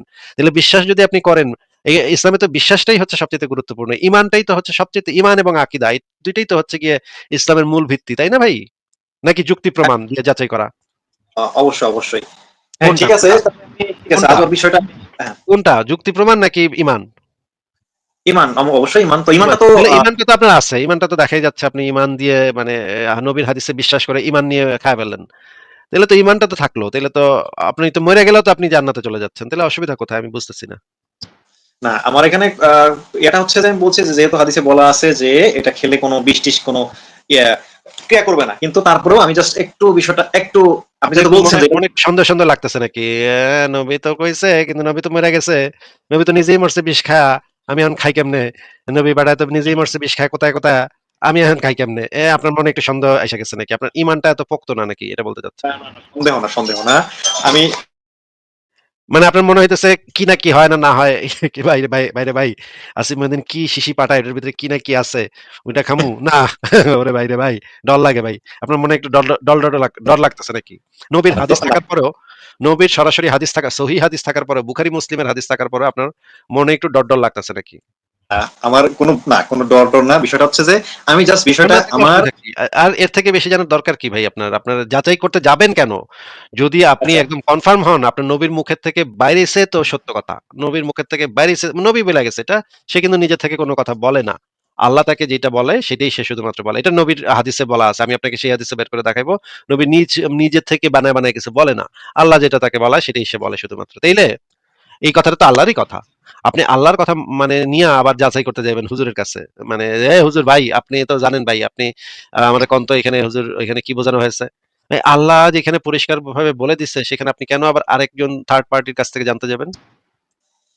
আচ্ছা, আমি জাস্ট যেটা বলছি যে না, এখন এই হাদিস যেটা বর্ণনা করা হয়েছে যে এখন আর একটা জিনিস কি আরবিতে কিভাবে বুঝাইছে, প্লাস হচ্ছে যে আমি জাস্ট একটু ক্লিয়ার হওয়া। এখন ধরুন আমি হুট করে ফেললাম, ঠিক আছে, হয়তো আমার একটা আমার আমার কোনো ভুল টুল থাকতে পারতো, সেক্ষেত্রে আমি জাস্ট এটা ডাউট দিচ্ছি, তাছাড়া কিছু না আসলে, তাছাড়া মানে কিছু না। আপনি তো এই হাদিসের ব্যাপারে তো কনফার্ম যে এটা তো হাদিসে যেটা নবী বলছে সেটা তো সত্য নাকি? যদি এটা অবশ্যই সহি রাসূল সাল্লাল্লাহু আলাইহি ওয়াসাল্লাম থেকে আসে তাহলে তো অবশ্যই সত্য হবে। সত্য হবে। যদি আপনি হাদিসটা কি আপনি হাদিসটা যারা তাহকিক করছে, হাদিস যারা তাহকিক করছে তারাও তো বলছে যে এই হাদিসটা একটা সহিহ হাদিস, তাই না? হুম, হুম, হুম, হুম, এবং যারা অবশ্যই, অনুবাদ করছে তারা তো বাংলাদেশের শ্রেষ্ঠ আলেম ওলামারা এই হাদিসগুলোর অনুবাদ করে, তাই না? অবশ্যই। এখন আপনি যার কাছ থেকে জানতে যাবেন যে ভাই এই হাদিসে কি বোঝানো হয়েছে, তাহলে আমি তো বুঝলাম না যে তারা আপনাকে মানে কি বুঝাবে এই জিনিসটা আমি বুঝতেছি না ভাই। আমাদেরকে একটু বুঝাবেন যে আপনি কি বুঝতে যাবেন? কারণ এই হাদিসটা যারা অনুবাদ করছে তারা সর্বশ্রেষ্ঠ আলেম বাংলাদেশের। আরবি ভাষার উপরে তাদের দক্ষতা প্রশ্নাতীত। হ্যাঁ? এখন যদি আপনি এলাকার একটা টঙের দোকানের লোকেরে গিয়ে জিজ্ঞেস করেন এই হাদিসটা সম্পর্কে, তার থেকে তো এই হাদিস যে অনুবাদ করছে সে তো ভালো আরবি জানে। আচ্ছা আমরা এই হাদিসটা একটু দেখি এবং এই হাদিসটার যে একটা ভিডিও দেখি আমরা একটু একজন আলেমের বক্তব্য শুনি এখান থেকে। একটু আপনি একটু দেখেন। আমরা দেখি আলেমরা কি বলে এই বিষয়ে। যারা আলেমরা তো ভালো জানে, তাই না? আলেমদের থেকে তো আর আমরা ভালো জানি না। যারা হচ্ছে গিয়ে প্রতিষ্ঠিত ইসলামিক আলেম তারা এই বিষয়ে কি বলে সেটা আমরা একটু দেখে নেই। এটা কি নাস্তিকরা বানায় বলতেছে নাকি সত্য শুনি আমরা। হ্যাঁ, শুনেন। আল্লাহ রাসূল সাল্লাল্লাহু আলাইহি ওয়াসাল্লাম সুস্বাস্থ্যের জন্য আহ, আজওয়া ডেট, যেটা আজওয়া খাবার, আজওয়া আল মাদিনা, মদিনার যে আজওয়া খেজুর, এটা খেতে বলেছেন। এবং সহিহ বুখারীর বর্ণনায় এসেছে কেউ যদি প্রতিদিন সকালবেলা 7টি আজওয়া খেজুর খায়, ওই দিন কোনো বিষ বা সাপের কামড় কিংবা কোনো জাদু বান এগুলো তাকে কখনো ক্ষতি করবে না, যদি আজওয়া খেজুর খাওয়ার অভ্যেস থাকে। আমরা অতি সম্প্রতি একটা ভিডিও দেখেছি, ইরানের একজন স্কলার, তিনি প্রতিদিন অনেক বছর ধরে আজওয়া খেজুর খাওয়ার অভ্যেস ছিল, এবং তিনি একটি ডিবেটের মাঝখানে তিনি বলেছেন আমি এত বছর ধরে আজওয়া খেজুর খাই এবং আমার বিশ্বাস আমি বিষ খেলে আমাকে এটা ক্ষতি করতে পারবে না। তখন সে সবার সামনে বিষ পান করেছিল, এবং আল্লাহর মেহেরবানি, আল্লাহর কি কুদরত যে এখনো পর্যন্ত ওই ব্যক্তি সুস্থ আছে। তাই আমরা হেলদি ডায়েট হিসেবে আজওয়া খেজুর খেতে পারি, যেটা যে কোনো ধরনের রোগ বালাই থেকে আমাদেরকে হেফাজত করবে। আপনাদেরকে দিব সেটা হলো আজওয়া খেজুর খাওয়া। সহিহ বুখারী হাদিস নম্বর 5445, রাসূল সাল্লাল্লাহু আলাইহি ওয়াসাল্লাম বলেন, যেই ব্যক্তি প্রতিদিন সকালবেলা 7টি আজওয়া খেজুর খাবে সেই ব্যক্তির শরীরে সাম্মুন ওয়ালা সিহরুন, ওই ব্যক্তির শরীরে কোনো বিষ ক্রিয়া কাজ করবে না আর কোনো জাদুও কাজ করবে না। আপনাকে হত্যার জন্য কোনো শত্রু যদি আপনার বিরুদ্ধে জাদু করে, আপনি নিয়মিত আজোয়া খেজুর খান। মদিনার উৎকৃষ্ট মানের খেজুর বাংলাদেশে খুব কম পাওয়া যায়, যারা হাজিরা হজ করতে যান তারা অনেকে কিনে নিয়ে আসেন। এই আজোয়া খেজুর যদি প্রতিদিন সকালে 7টা করে খায়, আল্লাহ তাআলা তাকে এই রোগ থেকে সহ যে কোনো রোগ থেকে মুক্ত রাখতে পারেন। এটা আপনি খাবেন ইনশাআল্লাহ। আপনার জন্য এবারে প্রশ্ন, প্রতিদিন সকালে কয়টি আজওয়া খেজুর খালি পেটে খেলে সেদিন তাকে কোনো বিষ বা জাদু ক্ষতি করতে পারবে না বলে হাদিসে বর্ণিত রয়েছে? ক 1টি, খ 3টি, গ 7টি, ঘ 10টি।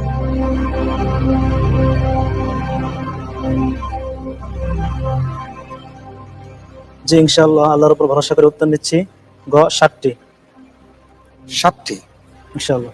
লক করে দেওয়া হোক গ 7টি।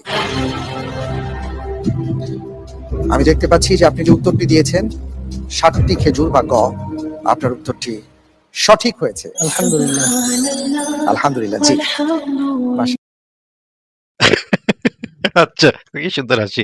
আচ্ছা ভাই, আপনি কি আল্লাহর উপর ভরসা করে, আল্লাহর উপর মানে ইয়া করে আপনি কি নবীর এই হাদিসটা প্রমাণ করতে সাহস পাচ্ছেন না, নাকি আপনার এই হাদিসের মানে অর্থ কি, আরবি শব্দের অর্থ কি, এদিক গুতাগুতি করে এটা একটু এদিক সেদিক করণ লাগবে নাকি? না না না, আমি বলি, আমি অবশ্যই সাহস, আমার কোনো ত্রুটি নাই, কিন্তু বিষয়টা হচ্ছে জাস্ট আমার একটু আমি বলি এটার অর্থটা আমি একটু উদাহরণ দিয়ে বোঝাই। যেমন ইব্রাহিম আলাইহিস সালাম তো বিশ্বাস করতো যে আল্লাহ তাআলা মৃতকে জীবিত করতে পারে, তাকেও তারপর আল্লাহ কাছে জানতে চাইছে একটু এক্সট্রা। তো এইটাই আমার বিষয়টা এরকম, আমি বিশ্বাস করি, কিন্তু আমি জাস্ট একটু নিজের একটা মনের একটা যে একটা খুঁতখুঁত, এটাই, তাছাড়া কিছু না। মানে আপনার একটু খুঁতখুঁত আছে, এটা তো আসলে থাকা উচিত না। একজন ইমানদার বান্দার তো মনে এই ধরনের খুঁতখুঁত থাকা উচিত না ভাই। তো কেন আপনার আছে এই জিনিসটা আমি বুঝতেছি না।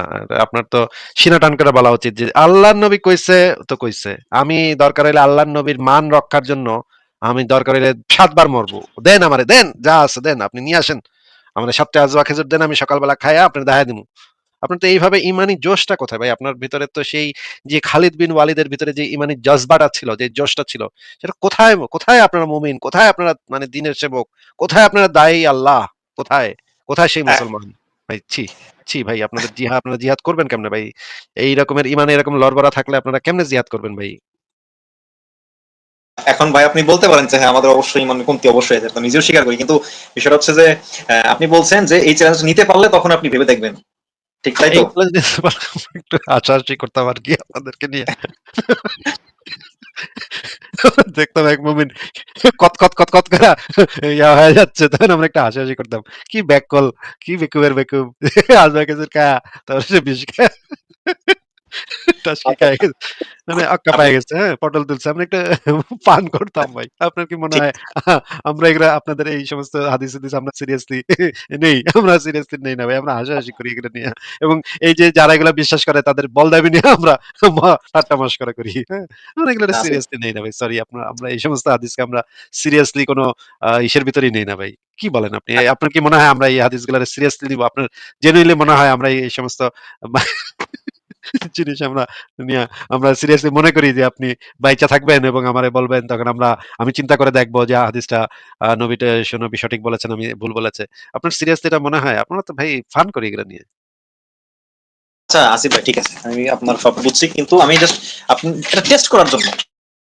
হ্যাঁ, হ্যাঁ, আপনি টেস্ট করেন। আপনি কবে টেস্ট করবেন বইলেন, জানায়েন, আমরা টেস্ট করে দেখব লাইভ লাইভ করে, হ্যাঁ? ভিডিও অন করে। হ্যাঁ, আসিফ ভাই, আমি বলছি দেখেন, আচ্ছা আর ধরলাম যে আমাদের ইমানের কমতি, ঠিক আছে, ধরেন কথার কথা আমরা যদি মানুষ ছাড়া আমরা অন্য কোনো প্রাণীর দ্বারা এই হাদিসটা টেস্ট করি, ধরেন বিড়াল হোক বা কুকুর হোক, না, তাকে আমরা বেড়াল বেড়াল কুকুর হইলে তো হবে না ভাই। বেড়াল কুকুর হইলে তো জিনিসটা আপনার, বেড়াল কুকুরের তো আর ঈমান নাই ভাই। বেড়াল কুকুরটা হুদাই একটা বেড়াল কুকুরের আমি মারতে যাবো কেন ভাই? আমার কোনো ইচ্ছা নেই কোনো কুকুর বেড়ালের উপরে আপনার এই ধর্মীয় অন্ধবিশ্বাসের কারণে একটা বেড়াল কুকুরের জীবন আমি হুমকির ভিতরে ফেলবো। নো ওয়ে ভাই, কিছুতেই না। আপনার জীবন আপনি যদি হুমকির ভিতরে ফেলতে চান, আপনি তো খুশি থাকবেন যে আপনি তো জান্নাতে চলে যাবেন। আপনি কি আপনারটা করতে পারেন, আপনি প্রমাণ দিতে চান, আপনি প্রমাণ দেন। বিড়াল কুকুরের জীবন আপনি হুমকির ভিতরে ফেলবেন কেন? তারাও একটা তাদেরও একটা জীবন আছে, তারাও একটা প্রাণ। আমি কখনোই চাই না একটা কুকুর বা বিড়াল আপনার অন্ধবিশ্বাসের কারণে মারা পড়ুক। আমি কেন এটা করতে যাব? পাগল নাকি ভাই আপনি? আচ্ছা ঠিক আছে। আপনি যেহেতু এটা এত মানে ইয়াই করতেছেন, এত পারতেছেনই না, তাইলে একটা কবরের থেকে একটা নবীর লাশ বাইর করে, টাইনা বাইর করে দেখান। নবীর কবরটাই খুঁড়তে দেন আমাদেরকে। আমরা কইরা দেখি এটার ভিতরে নবীর লাশ এখনো অক্ষত আছে নাকি। এটা করতে দিবেন ভাই? কোন একটা নবীর কি করতে দিবেন? হ্যাঁ, আসিফ ভাই আমি বলি। এখন এটা তো রাসূল সাল্লাল্লাহু আলাইহি ওয়াসাল্লামের কবর খোঁড়ার তো আসলে কোনো অনুমতি আমাদেরকে এভাবে দেওয়া হয় নাই। না, না আমি কিন্তু আগের ওই যে আজওয়া খেজুরটা কিন্তু অনুমতি আমরা তো সারা বিশ্বের কাছে প্রমাণ করে দিব যে আমাদের নবী মোহাম্মদ মোস্তফা উনি যে যা বলে গেছেন সেটা তো সত্য কথা। সারা পৃথিবীর ভাই একটা মানে কি একটা আলোড়ন পড়ে যেত আপনি একটু চিন্তা করে দেখছেন? বিবিসি, সিএনএন কি দৌড়াদৌড়িটাই না করতো এটা নিয়া, হ্যাঁ? নবীর বডি এখনো অক্ষত। কেমনে আছে এতগুলা 1450 বছর ধইরা নবীর বডি মাটিতে খাইতে পারে নাই। ভাই এইটা তো বিজ্ঞানীরা তো মনে করেন দৌড়ে আইসা হজে চলে যেত, তাই না? সারা পৃথিবীর কাছে প্রমাণ হয়ে যেত যে ইসলাম একটা সত্য ধর্ম। ভাই এইটা এর থেকে ভালো প্রমাণ তো আমি মনে করি না আর কিছু হইতে পারে।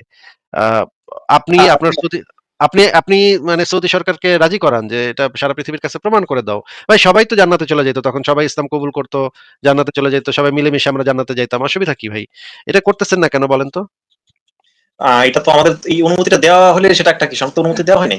যেটা অনুমতি ক্লাসটা দেয়া করব। হয়নি অনুমতি দেয়া হয়নি কে বলছে আপনারে? অনুমতি ধরেন আপনি মনে করেন সৌদি সরকার এটা করল। মনে করেন আপনি মাটি খুইরা বাইর করে ফালাইলেন। কিন্তু মাটি খুইরা বাইর করে ফালাইলে সেটা তো আল্লাহর অস্তিত্ব প্রমাণ হবে। তাতে তো কোনো প্রবলেম নাই। আ আ এখানে সমস্যাটা কোথায়? আপনারা তো মানে কত কত খারাপ কাজই করেন। মানে সুদ খান, ঘুষ খান, মদ খান, আপনারা সুয়ারও খান। অনেক কিছুই আপনারা করেন। এইটা মনে করেন এটা অনুমতি নাই। তারপরে এটা করলেন। এটা তো নাও করতে বলে নাই। আপনারা মনে করেন করলেন। করলে এটা দিয়ে তো একটা বিরাট উপকার হইল। সারা পৃথিবী এই যে জিহাদ-টিহাদ আপনারা করতে চান, মানুষ কতল কইরা মানুষে ইসলামের পথে আনতে চান। এই যে আমারে কতল করতে চান। এই কতল কুতাকুতি তরবারি নিয়ে লাফ-ঝাপ এগুলো তো বন্ধ হয়ে যেত ভাই। এগুলোর দরকার পড়তো না তো। একটা প্রমাণ করেন। আচ্ছা, আমি কিন্তু ওই ভাই আজওয়া খেজুরটা কিন্তু এখনো রিজেক্ট করি নাই। আমি জাস্ট বলছি যে হয়তো আচ্ছা, আচ্ছা। আমাদের ওইটা করেন ঠিক আছে, ঠিক আছে। এই যে এটা কি বলবেন এটা বলেন যে এই যে আপনি যে এই যে আমাদেরকে যে হত্যা করতে চান আমরা যে না ধর্ম ত্যাগ করি তখন যে আমাদেরকে জবাই করার চেষ্টা করেন আপনারা। তা এই যে এইটা তো এত জবাই-টবাই তো বন্ধ হয়ে যেত না ভাই? কি বলেন আপনি? এর একটা যদি প্রমাণ দিতে পারতেন, একটা অবজেক্টিভ একটা প্রমাণ দিতে পারতেন তাহলে এই জবাই-টবাই করার দরকার পড়তো না। এতগুলা যে মানুষ আপনারা জবাই করছেন, আপনারা খুন করছেন, শতাব্দীর পর শতাব্দী ধরে মানুষ হত্যা করে যাচ্ছেন, আক্রমণাত্মক জিহাদ করে যাচ্ছেন, কাফেরদের মা-বেটিকে ধর্ষণ করে যাচ্ছেন। এগুলো তো ভাই সবই বন্ধ হয়ে যেত। সব সারা পৃথিবীর বেশিরভাগ মানুষ এই জিনিস দেখলে মুসলমান হয়ে যেত, তাই না? হ্যাঁ, হ্যাঁ, তবে ভাই যে বিষয়টা যদি আমাদের জন্য ওইভাবে করে শরিয়ার দিক থেকে মানে থাকতো তাহলে অবশ্যই কিন্তু ওরকম তো আপনি তো ওরা প্রমাণ করতে করতে চাচ্ছেন। ভাইরে আপনি আমার লাইভে আসছেন কেন? এটাই তো প্রমাণ করতে চাচ্ছেন। এটাই তো আপনার প্রমাণ করার জন্য তো আপনি এতক্ষণ ধরে আমার সাথে করতেছেন, তাই না? তো কথাবার্তা হ্যাঁ, বলতেছেন। এটার কারণটা কি? তো আপনাকে প্রমাণ করা এটাই। তাহলে আপনারা ইসলামের দিন সবার কাছে প্রমাণ করার চেষ্টা করতেছেন না এদিক সেদিক করে। এখন ভাই এই বাইরে আপনি ইসলাম আসেন এই সমস্ত ফালতু কথা না বইলা একটা ভালো প্রমাণ দেন। ভাই আসেন, আসেন।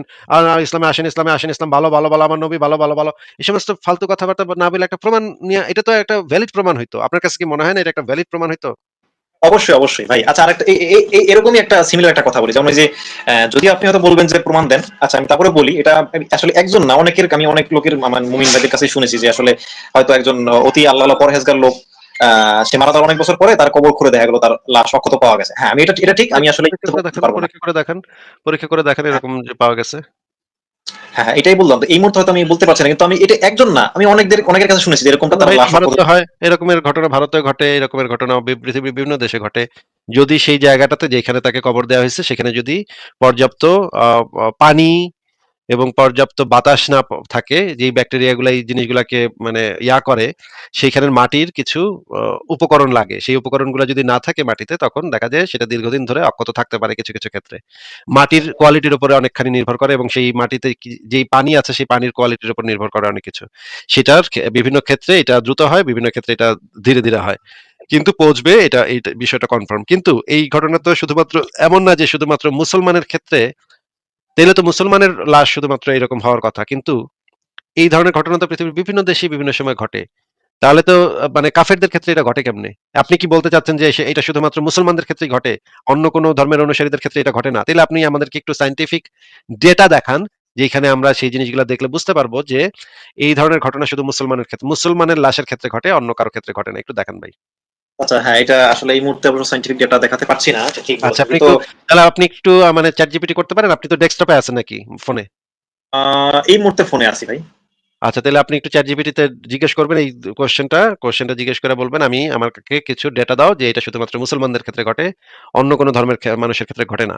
এটা যদি আপনি পান তাহলে আজকে আবার ১ ঘন্টা পরে আমার সাথে যুক্ত হয়ে সেটা দেখাইবেন। ঠিক আছে? আচ্ছা, আপনি কি বলেছেন যে অন্যদের ক্ষেত্রে হয় কিনা অন্য ধর্মের? আপনি প্রথমে জিজ্ঞেস করবেন যে প্রথমে একটা কমান্ড দিবেন যে কোন সব ধরনের ধর্মীয় বায়াস থেকে বের হয়ে এই প্রশ্নের উত্তর দিবে, কোন ধরনের শুধুমাত্র যুক্তি এবং প্রমাণের উপর ভিত্তি করে এই প্রশ্নের উত্তর দিবে। এটা প্রথমে লিখে নিবেন।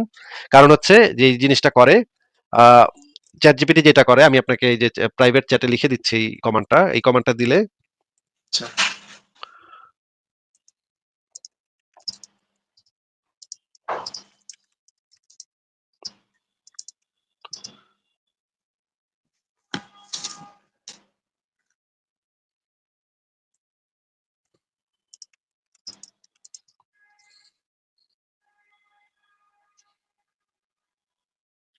আচ্ছা, আমি প্রাইভেট চ্যাটে এই জিনিসটা লিখে দিছি কমান্ডটা। এই কমান্ডটা শুরুতে দিয়ে নিবেন, তাহলে দেখবেন চ্যাট জিপিটি কোনো সব ধরনের ধর্মীয় বায়াস থেকে, কারণ আপনি নিশ্চয়ই জানেন যে চ্যাট জিপিটি ইউজার প্রোফাইলের উপর ভিত্তি করে, আপনার যে প্রোফাইল সেই প্রোফাইলের ডেটার উপর ভিত্তি করে আপনাকে উত্তর দেয়। আপনাকে যে উত্তর দিবে আমাকে কিন্তু সেই উত্তর দিবে না, আবার আরেকজনকে ভিন্ন উত্তর দিবে। আপনার এলাকা, আপনার আশপাশের মানুষ, আপনার বয়স, আপনার লিঙ্গ পরিচয়, এগুলোর উপর ভিত্তি করে আপনাকে উত্তর দেয়। তো চ্যাট জিপিটি কে দিয়ে মানে বা চ্যাট জিপিটি বা জেমিনি যাই হোক, সেটাকে দিয়ে সঠিক উত্তরটা বের করে আনতে হইলে আপনাকে এমন একটা কমান্ড দিতে হবে যেই কমান্ডটা দিলে সে সব ধরনের আপনার যে বায়াস সেই বায়াস থেকে বের হয়ে তারপরে সে উত্তরটা দিবে। এই কমান্ডটা প্রথমে দিবেন, তারপর জিজ্ঞেস করবেন যে এটা কি সত্যি যে কিছু কিছু মানুষের লাশ অনেকদিন ধরে অক্ষত থাকে। সে হয়তো আপনাকে বলবে যে এটার কারণ কি, এরকমের কিছু পাওয়া যেতে পারে, সেটার কারণটা কি সেটা আপনাকে সে বলবে। তারপর আপনি বলবেন যে তাহলে স্পেসিফিকলি বলো যে এইটা কি শুধুমাত্র মুসলমানদের লাশের ক্ষেত্রে ঘটে নাকি অন্য ধর্মের মানুষের লাশের ক্ষেত্রে ঘটে। যদি অন্য ধর্মের মানুষের লাশের ক্ষেত্রে ঘটলে তো আর ইসলাম সত্য প্রমাণ হইল না, তাহলে তো ইসলাম মানে আরো ভুল প্রমাণ হয়ে গেল। কারণ হচ্ছে কাফেরের লাশ তো আর এরকম হওয়ার কথা না। তারপরে আপনি এই চ্যাট জিপিটির সাথে আলাপ আলোচনা করবেন, এটা নিয়ে তর্ক বিতর্ক করবেন, তারপর আসবেন। ঠিক আছে সত্য সন্ধানী ভাই? হ্যাঁ ঠিক আছে। তবে ভাই আরেকটা কথা আমার একটু ইয়ে ছিল এই ব্যাপারে আমি বলি। আপনি যে ঠিক আছে, আমি মাথায় রাখলাম। আপনি বলছেন যে ওই লাশের বিষয়, ঠিক আছে, ওকে নোট করে রাখছি। আচ্ছা, আপনি বলছেন আজওয়া খেজুরের কথা, তারপরে বলছেন শাইউন একটা কথা, তারপরে স্বাধীন ইচ্ছার কথা, আর হচ্ছে লাশের কথা। ঠিক আছে, আমি সবগুলো নোট করে রাখতেছি। আর এই তো এগুলো তো বলছেন মনে হয়, তাই না আজকে? হ্যাঁ, এগুলা বলছি। আপনি চাইলে আমার সংশয়.com এ আমার একটা লেখা আছে তাকদীর বিষয়ে। ওই লেখাটা পুরাটা পড়তে পারেন। ওই লেখাটা পুরাটা পড়লে আমার মনে হয় যে আপনার ওই লেখাটা পড়ার পরে, ভালো করে বুঝা পড়ার পরে, তারপর যদি আপনি আবারও তাকদীর নিয়ে একদিন আলোচনা করতে আসেন, সেদিন আমরা আলোচনা করতে পারি আরো। তবে আসিফ ভাই বলি। আচ্ছা, আরেকটা বিষয়, আমার মূল উদ্দেশ্য কিন্তু আসলে সত্যটা জানা বোঝা, এটাই। হ্যাঁ, আমার কোনো এখন দেখেন, আপনি বলছেন যে ওকে আজরা খেজুরটা ওটা রাখলাম মাথায়, কিন্তু এই যে অন্যান্য যে ভবিষ্যৎবাণীগুলো যে কিয়ামতের পূর্বে যা যা ঘটবে, যে এই বিষয়গুলো নিয়ে আপনি কি আছে। বলবেন, যেগুলো মিলে যাচ্ছে? কি কোনটা মিলে গেছে? যেমন হচ্ছে যে আহ কিয়ামতের পূর্বে হচ্ছে যে আপনার আহ মানুষ হচ্ছে ওই যে ওই যে হত্যা বেড়ে খুনাখুনি যাবে। বেড়ে যাবে, খুনাখুনি, এগুলো তো ভাই জেনারেল কথা। এগুলো তো সব সময়ই আরো আপনি আছে, আরো ভাইরে আছে। এই কেয়ামতের আগে খুনাখুনি বেড়ে যাবে, এটা তো যে কোনো ক্ষেত্রে যদি আপনি বলেন, মনে করেন আমার মানে একটা বুইড়া লোক মারা যাচ্ছে, বুইড়া লোক মারা যাওয়ার সময় যদি বলে যে আমার পরে দেখবা তোমরা খুনাখুনি বেড়ে যাবে, হ্যাঁ, আমি মারা যাওয়ার পরে খুনাখুনি অনেক বেড়ে যাবে। তো আপনি তার মারা যাওয়ার একদিন পরে আপনি বইসা থাকলেন, কই খুনাখুনি তো বাড়তেছে না। তারপরে আপনি তখন আপনি ভুলা গেলেন এই জিনিসটা। কিছুদিন পরে দেখা গেল ওই মানে ৭ গ্রাম দূরে একটা কলিমুদ্দিন মারা গেছে। এই যে কলিমুদ্দিন যে মারা গেছে, এই ইনফরমেশনটা যখনই আপনি পাবেন তখন আপনার ওই দাদার কথা মনে পড়বে। হ্যাঁ, দাদাই তো মরার আগে কইছিল খুনাখুনি বেড়ে যাবে। হ্যাঁ, এই তো কলিমুদ্দিন ৭ গ্রাম দূরে তো কলিমুদ্দিন মরছে। আপনার ব্রেইন ভাই এভাবে কাজ করে। আপনার ব্রেইন প্যাটার্ন খোঁজে। আপনার ব্রেইন হচ্ছে একটা প্যাটার্ন রিকগনিশন মেশিন। আপনার ব্রেইন সবসময় যেই ইনফরমেশনটাকে আপনি সত্য বলে মনে করতে চান, আপনার ভিতর যে কগনিটিভ বায়াস আছে, আপনার ছোটবেলা থেকে আপনাকে যে ধর্মটা শিক্ষা দেওয়া হয়েছে, আপনি সবসময় আপনার মস্তিষ্ক সবসময় সেটাকে সত্য প্রমাণ করতে চায়। এবং সত্য যদি আপনার কাছে প্রমাণ হয়, তখন আপনার এক ধরনের ভালো লাগার ফিলিংস হয়। আর যদি আপনার ধর্মটা মিথ্যা প্রমাণ হয়, তাহলে আপনার বিশ্বাসটা যদি মিথ্যা প্রমাণ হয়, তাহলে আপনার একটা খারাপ লাগার অনুভূতি হয়। আপনার ব্রেইন সবসময় চায় আপনাকে সেই ভালো লাগার অনুভূতিটা দেয়াইতে। এই কারণে যখনই আপনি শুনবেন যে হ্যাঁ ইউক্রেনে তো অনেক মানুষ মারা গেছে, তখন আপনার নবীর হাদিসটা মনে পাবে। নবী তো কইছিল যে হ্যাঁ তাই তো, ঠিকই তো, হ্যাঁ, মানে 1450 বছর আগে কইছিল খুনাখুনি বেড়ে যাবে, এই যে দেখছো খুনাখুনি বেড়ে যাচ্ছে। ভাই দ্বিতীয় বিশ্বযুদ্ধ হয়ে গেল, তার মতো খুনাখুনি তো আর হয় নাই। দ্বিতীয় বিশ্বযুদ্ধের থেকে তো এখন খুনাখুনি অনেক কম হচ্ছে। বর্তমান সময়ে তো দ্বিতীয় বিশ্বযুদ্ধের সময় যে পরিমাণে মানুষ মারা গেছে তার থেকে অনেক কম হইছে। কই মানুষ তো কিয়ামত তো হইল না। দ্বিতীয় বিশ্বযুদ্ধ হইছে তাও তো ভাই 60 বছর হয়ে গেছে, 60-70 বছর হয়ে গেছে। কই এখনো তো কিয়ামত হইল না ভাই। আর আপনার নবী যেই ভবিষ্যৎবাণী করছিল কিয়ামত সম্পর্কে, প্রত্যেকটা তো ভুল হইছে ভাই। আপনার নবী কি বলছিল ভাই? আপনার নবী, আপনি জানেন না যে আপনার নবী বলছিল যে মক্কা মদিনায় কখনো প্লেগ, ছোঁয়াচে রোগ এগুলো ঢুকতে পারবে না। প্লেগ, ছোঁয়াচে রোগ এগুলো ঢুকতে পারবে না। এটা আপনার নবী বলছিল, জানেন আপনি? হ্যাঁ হ্যাঁ, জানি। মদিনায় কি মানে ইয়া ইসের সময় করোনা ভাইরাসের সময় মদিনায় কি বন্ধ করে দিছিল? উম, মদিনা তো ছিল, মদিনা ছিল বলি তো জানি। আচ্ছা, মদিনা তো মানে লকডাউন করছিল। আচ্ছা, আমরা একটু দেখি তো ভাই এই যে নবীর এই ভবিষ্যৎবাণী। ভাই খুনাখুনি বেড়ে যাবে, ধর্ষণ বেড়ে যাবে, মেয়েদের কাপড়-চোপড় কম পড়বে। এগুলো তো ভাই খুব জেনারেলাইজড কথা। এগুলো তো যেকোনো সময় মানুষ এই জিনিসটা বলতে পারে যে আমি ২ বছর পরে আপনি সবসময় দেখবেন আগের থেকে একটু আ পরিবর্তন হয়ে গেছে এই জিনিসগুলা। আর শুধু যদি এগুলো না। একটু দেখেন, যদি আমরা প্রিসাইজলি না বুঝতে পারি যে কি ভবিষ্যৎবাণী জিনিসটা, এগুলো তো ভেগ কথাবার্তা, এগুলোর তো কোনো অর্থ নাই যে খুনাখুনি বেড়ে যাবে, রাহাজানি বেড়ে যাবে, চুরি ডাকাতি বেড়ে যাবে, এটা একসময় বাড়বে, আবার একসময় কমবে, আবার একসময় বাড়বে। বাড়বে যখন, তখন আপনি কবেন নবী কইছিল, নবী কইছিল। আবার যখন কমবে তখন কবেন তখন চুপ করে থাকবেন। আবার যখন বাড়বে তখন আবার কবেন ওই যে নবী নবী নবী নবী নবী নবী নবী কইছিল, নবী কইছিল। ভাই, আমি তো আপনাকে বললাম যে খুনাখুনি বাইরে যাবে, এটা তো দ্বিতীয় বিশ্বযুদ্ধে যে পরিমাণ মানুষ ক্ষয়ক্ষতি হয়েছে পৃথিবীর, এরকম তো এখন তো তার থেকে অনেক কম ক্ষয়ক্ষতি হচ্ছে। এখন তো যুদ্ধ পরিস্থিতি নাই। এখন তো খুনাখুনি মারামারি মানুষের জীবন না, সেটা তো অনেক কম হচ্ছে। মানুষের সংখ্যা এখন বাড়তেছে। এখন প্রায় ৮ বিলিয়ন মানুষ পৃথিবীতে। মানুষের সংখ্যা এখন ক্রমশ বেড়ে যাচ্ছে। সেটা ২য় বিশ্বযুদ্ধের সময় পরিস্থিতি ভিন্ন ছিল। তখন খুনাখুনি অনেক বেশি ছিল। আচ্ছা, ঠিক আছে, ওইটা আমরা বাদ দিলাম। আপনি এটা একটু দেখেন যে এখানে কি লেখা, হাদিসটা একটু পড়েন তো ভাই। আচ্ছা, আচ্ছা। দাঁড়ান, দাঁড়ান। মদিনা নগরীতে প্রবেশ করতে পারবে না। হ্যাঁ, এটা আমি জানি। মাসিদ দাজ্জাল আর না মহামারী। হ্যাঁ। আচ্ছা, ঠিক আছে, আমরা একটু দেখি যে মদিনা লকডাউন হয়েছিল নাকি। আচ্ছা, আরেকটা হাদিস দেখি, বুখারী শরীফ ইসলামিক ফাউন্ডেশন ৬৯৬৫, প্লেগ মদিনার ধারে কাছে আসতে পারবে না। এবার আমরা এটার ব্যাখ্যা পড়ি সহিহ মুসলিম থেকে। মহামারী ও দজ্জালের প্রবেশ হইতে মদিনা সংরক্ষিত। নাকি ভাই, মহামারী ও দজ্জাল থেকে তো মদিনা সংরক্ষিত নাকি? জি, জি। আচ্ছা, ঠিক আছে, আমরা একটু দেখি, আরো দেখি। এবার আমরা দেখি যে বুখারী শরীফের ২৪৬৭ নম্বর হাদিস, এটা একটু পড়েন তো। এখানে কি লেখা? আ একবার আমি মদিনায় আসলাম, সেখানে তখন মহামারী দেখা দিয়েছিল। এটা এখানে লেখা আছে ভাই? হ্যাঁ, এটা এখানে বুখারীর লেখা। ওমরের পাশে বসা ছিল। ওমরের কাছে বসা ছিলাম নাকি এটা লেখা? হ্যাঁ, আচ্ছা, ওমরকে এই ব্যক্তিটা কি বলল? হে আমিরুল মুমিনিন বলল ওমরকে নাকি? হ্যাঁ, তাহলে ওমরকে যদি আমিরুল মুমিনিন বলে, তার মানে তো এই সময়কালটা হচ্ছে ওমরের খেলাফত আমলে নাকি? হ্যাঁ, তাই তো। তার মানে হচ্ছে গিয়ে মোহাম্মদ ততদিনে মারা গেছে নাকি? হ্যাঁ। তাহলে মোহাম্মদ যে বলছিল মদিনায় মক্কা প্রবেশ মহামারী প্রবেশ করবে না, ওমরের আমলেই তো দেখা যাচ্ছে মদিনায় মহামারী প্রবেশ করছে ভাই। আচ্ছা, একটু এটা কত নম্বর হাদিস দান ভাই? ২,৪৬৭ নাকি ভাই? হ্যাঁ।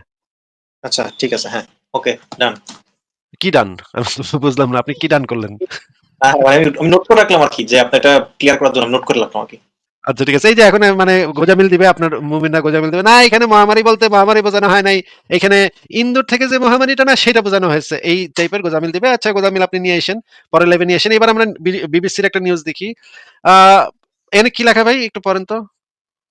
কোভিড-১৯ ঠেকাতে মক্কা মদিনায় ২৪ ঘন্টার কারফিউ। হ্যাঁ। হায়, হায়! সৌদি আরব সরকার তো তাইলে ভাই পুরাই নাস্তিক দেখা যায়। ওরা জানে না যে মদিনায় যে মহামারী প্রবেশ করতে পারবে না। এই হালারা জানে না ভাই?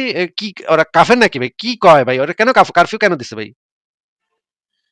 অবশ্যই বিষয়টা চিন্তার বিষয়।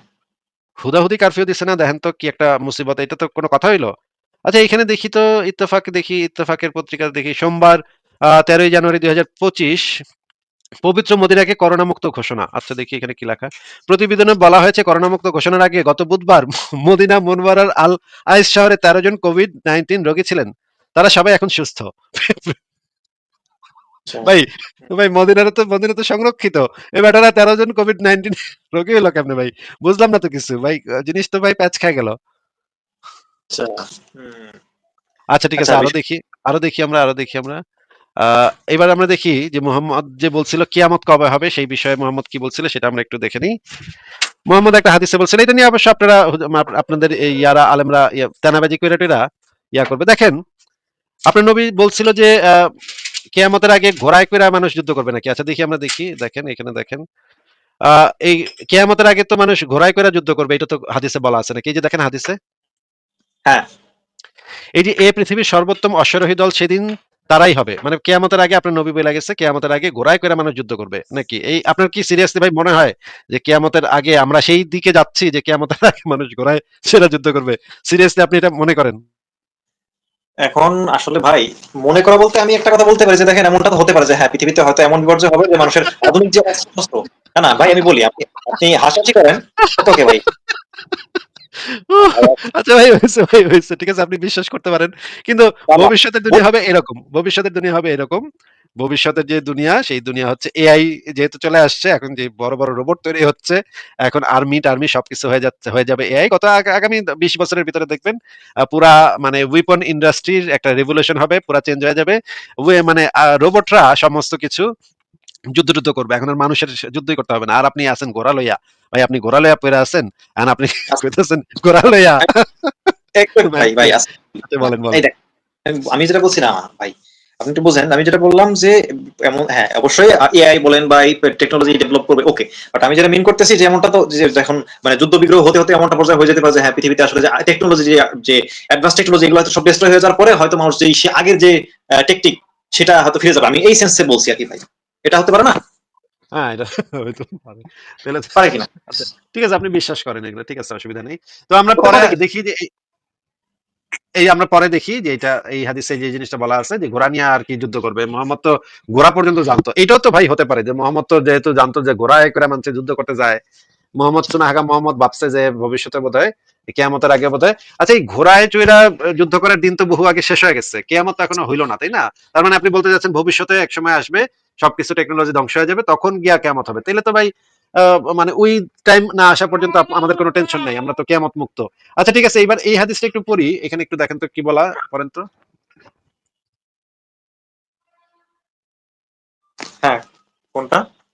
একটু একটু এই যে এই হাদিসটা একটু পড়েন। এই যে মানে রাসূলুল্লাহ বলেছেন, আমি এবং কিয়ামত প্রেরিত হয়েছে এই দুটোর মতো। রাবী বলেন এ সময় তিনি শাহাদাত এবং মধ্যমা আঙ্গুলিকে একত্রিত করেছেন। হ্যাঁ হ্যাঁ মানে খুব হ্যাঁ করছি। কাছাকাছি, তাই না? হ্যাঁ মোহাম্মদ এবং কিয়ামত তো অত্যন্ত কাছাকাছি, নাকি ভাই? হ্যাঁ তাই তো, হ্যাঁ মোহাম্মদ এবং ঈসা নবী কিন্তু একটু দূরবর্তী নবী। হ্যাঁ ঈসা নবীর জন্ম হয়েছে মোহাম্মদের ৬০০ বছর আগে, তাই না ভাই? হ্যাঁ ৬০০। আর মোহাম্মদ এবং কিয়ামত হচ্ছে গিয়ে অত্যন্ত নিকটবর্তী, দুই আঙ্গুলের মতো, একদম কাছাকাছি, দুই আঙ্গুল যেরকম পাশাপাশি থাকে সেরকম নাকি? হ্যাঁ হ্যাঁ তাইলে মোহাম্মদ মইরা যাওয়ার ১৪৫০ বছর পার হয়ে গেল, এখনো তো কিয়ামতের কোনো নামগন্ধ পাইতেছি না। কবে পৃথিবীর সব টেকনোলজি ধ্বংস হবে, কবে আবার ঘোড়ায় কইরা মানুষের দৌড়াদৌড়ি করবে, এরকম তো কোনো আলামত তো পাইতেছি না ভাই। তাইলে কেমনে হইলো ভাই, বুঝতেছি না। এই যে মোহাম্মদ যে কইলো এত কাছাকাছি, কাছাকাছি কোনো আলামত তো পাইতেছি না ভাই। আচ্ছা এখন ভাই আমি বলি, এখন এটা আপনি যদি দেখেন পৃথিবী মানব আদম আলাইহিস সালাম থেকে শুরু করে আদম এই আলাইহিস সালাম সময়টা, থেকে শুরু করে এই পর্যন্ত মাত্র ৭০০০ বছর পার হইছে। ইসলাম অনুসারে মাত্র ৭০০০ বছর পার হইছে। আমি টাইমলাইন করে ফেলাইছি ভাই। আমি নবী রাসূলদের টাইমলাইন পর্যন্ত বানায় ফেলাইছি ভাই। আমি দেখেন মানে একদম ইসলামিক রেফারেন্স গুলা থেকে নবী রাসূলদের টাইমলাইন আমার তৈরি হয়ে গেছে।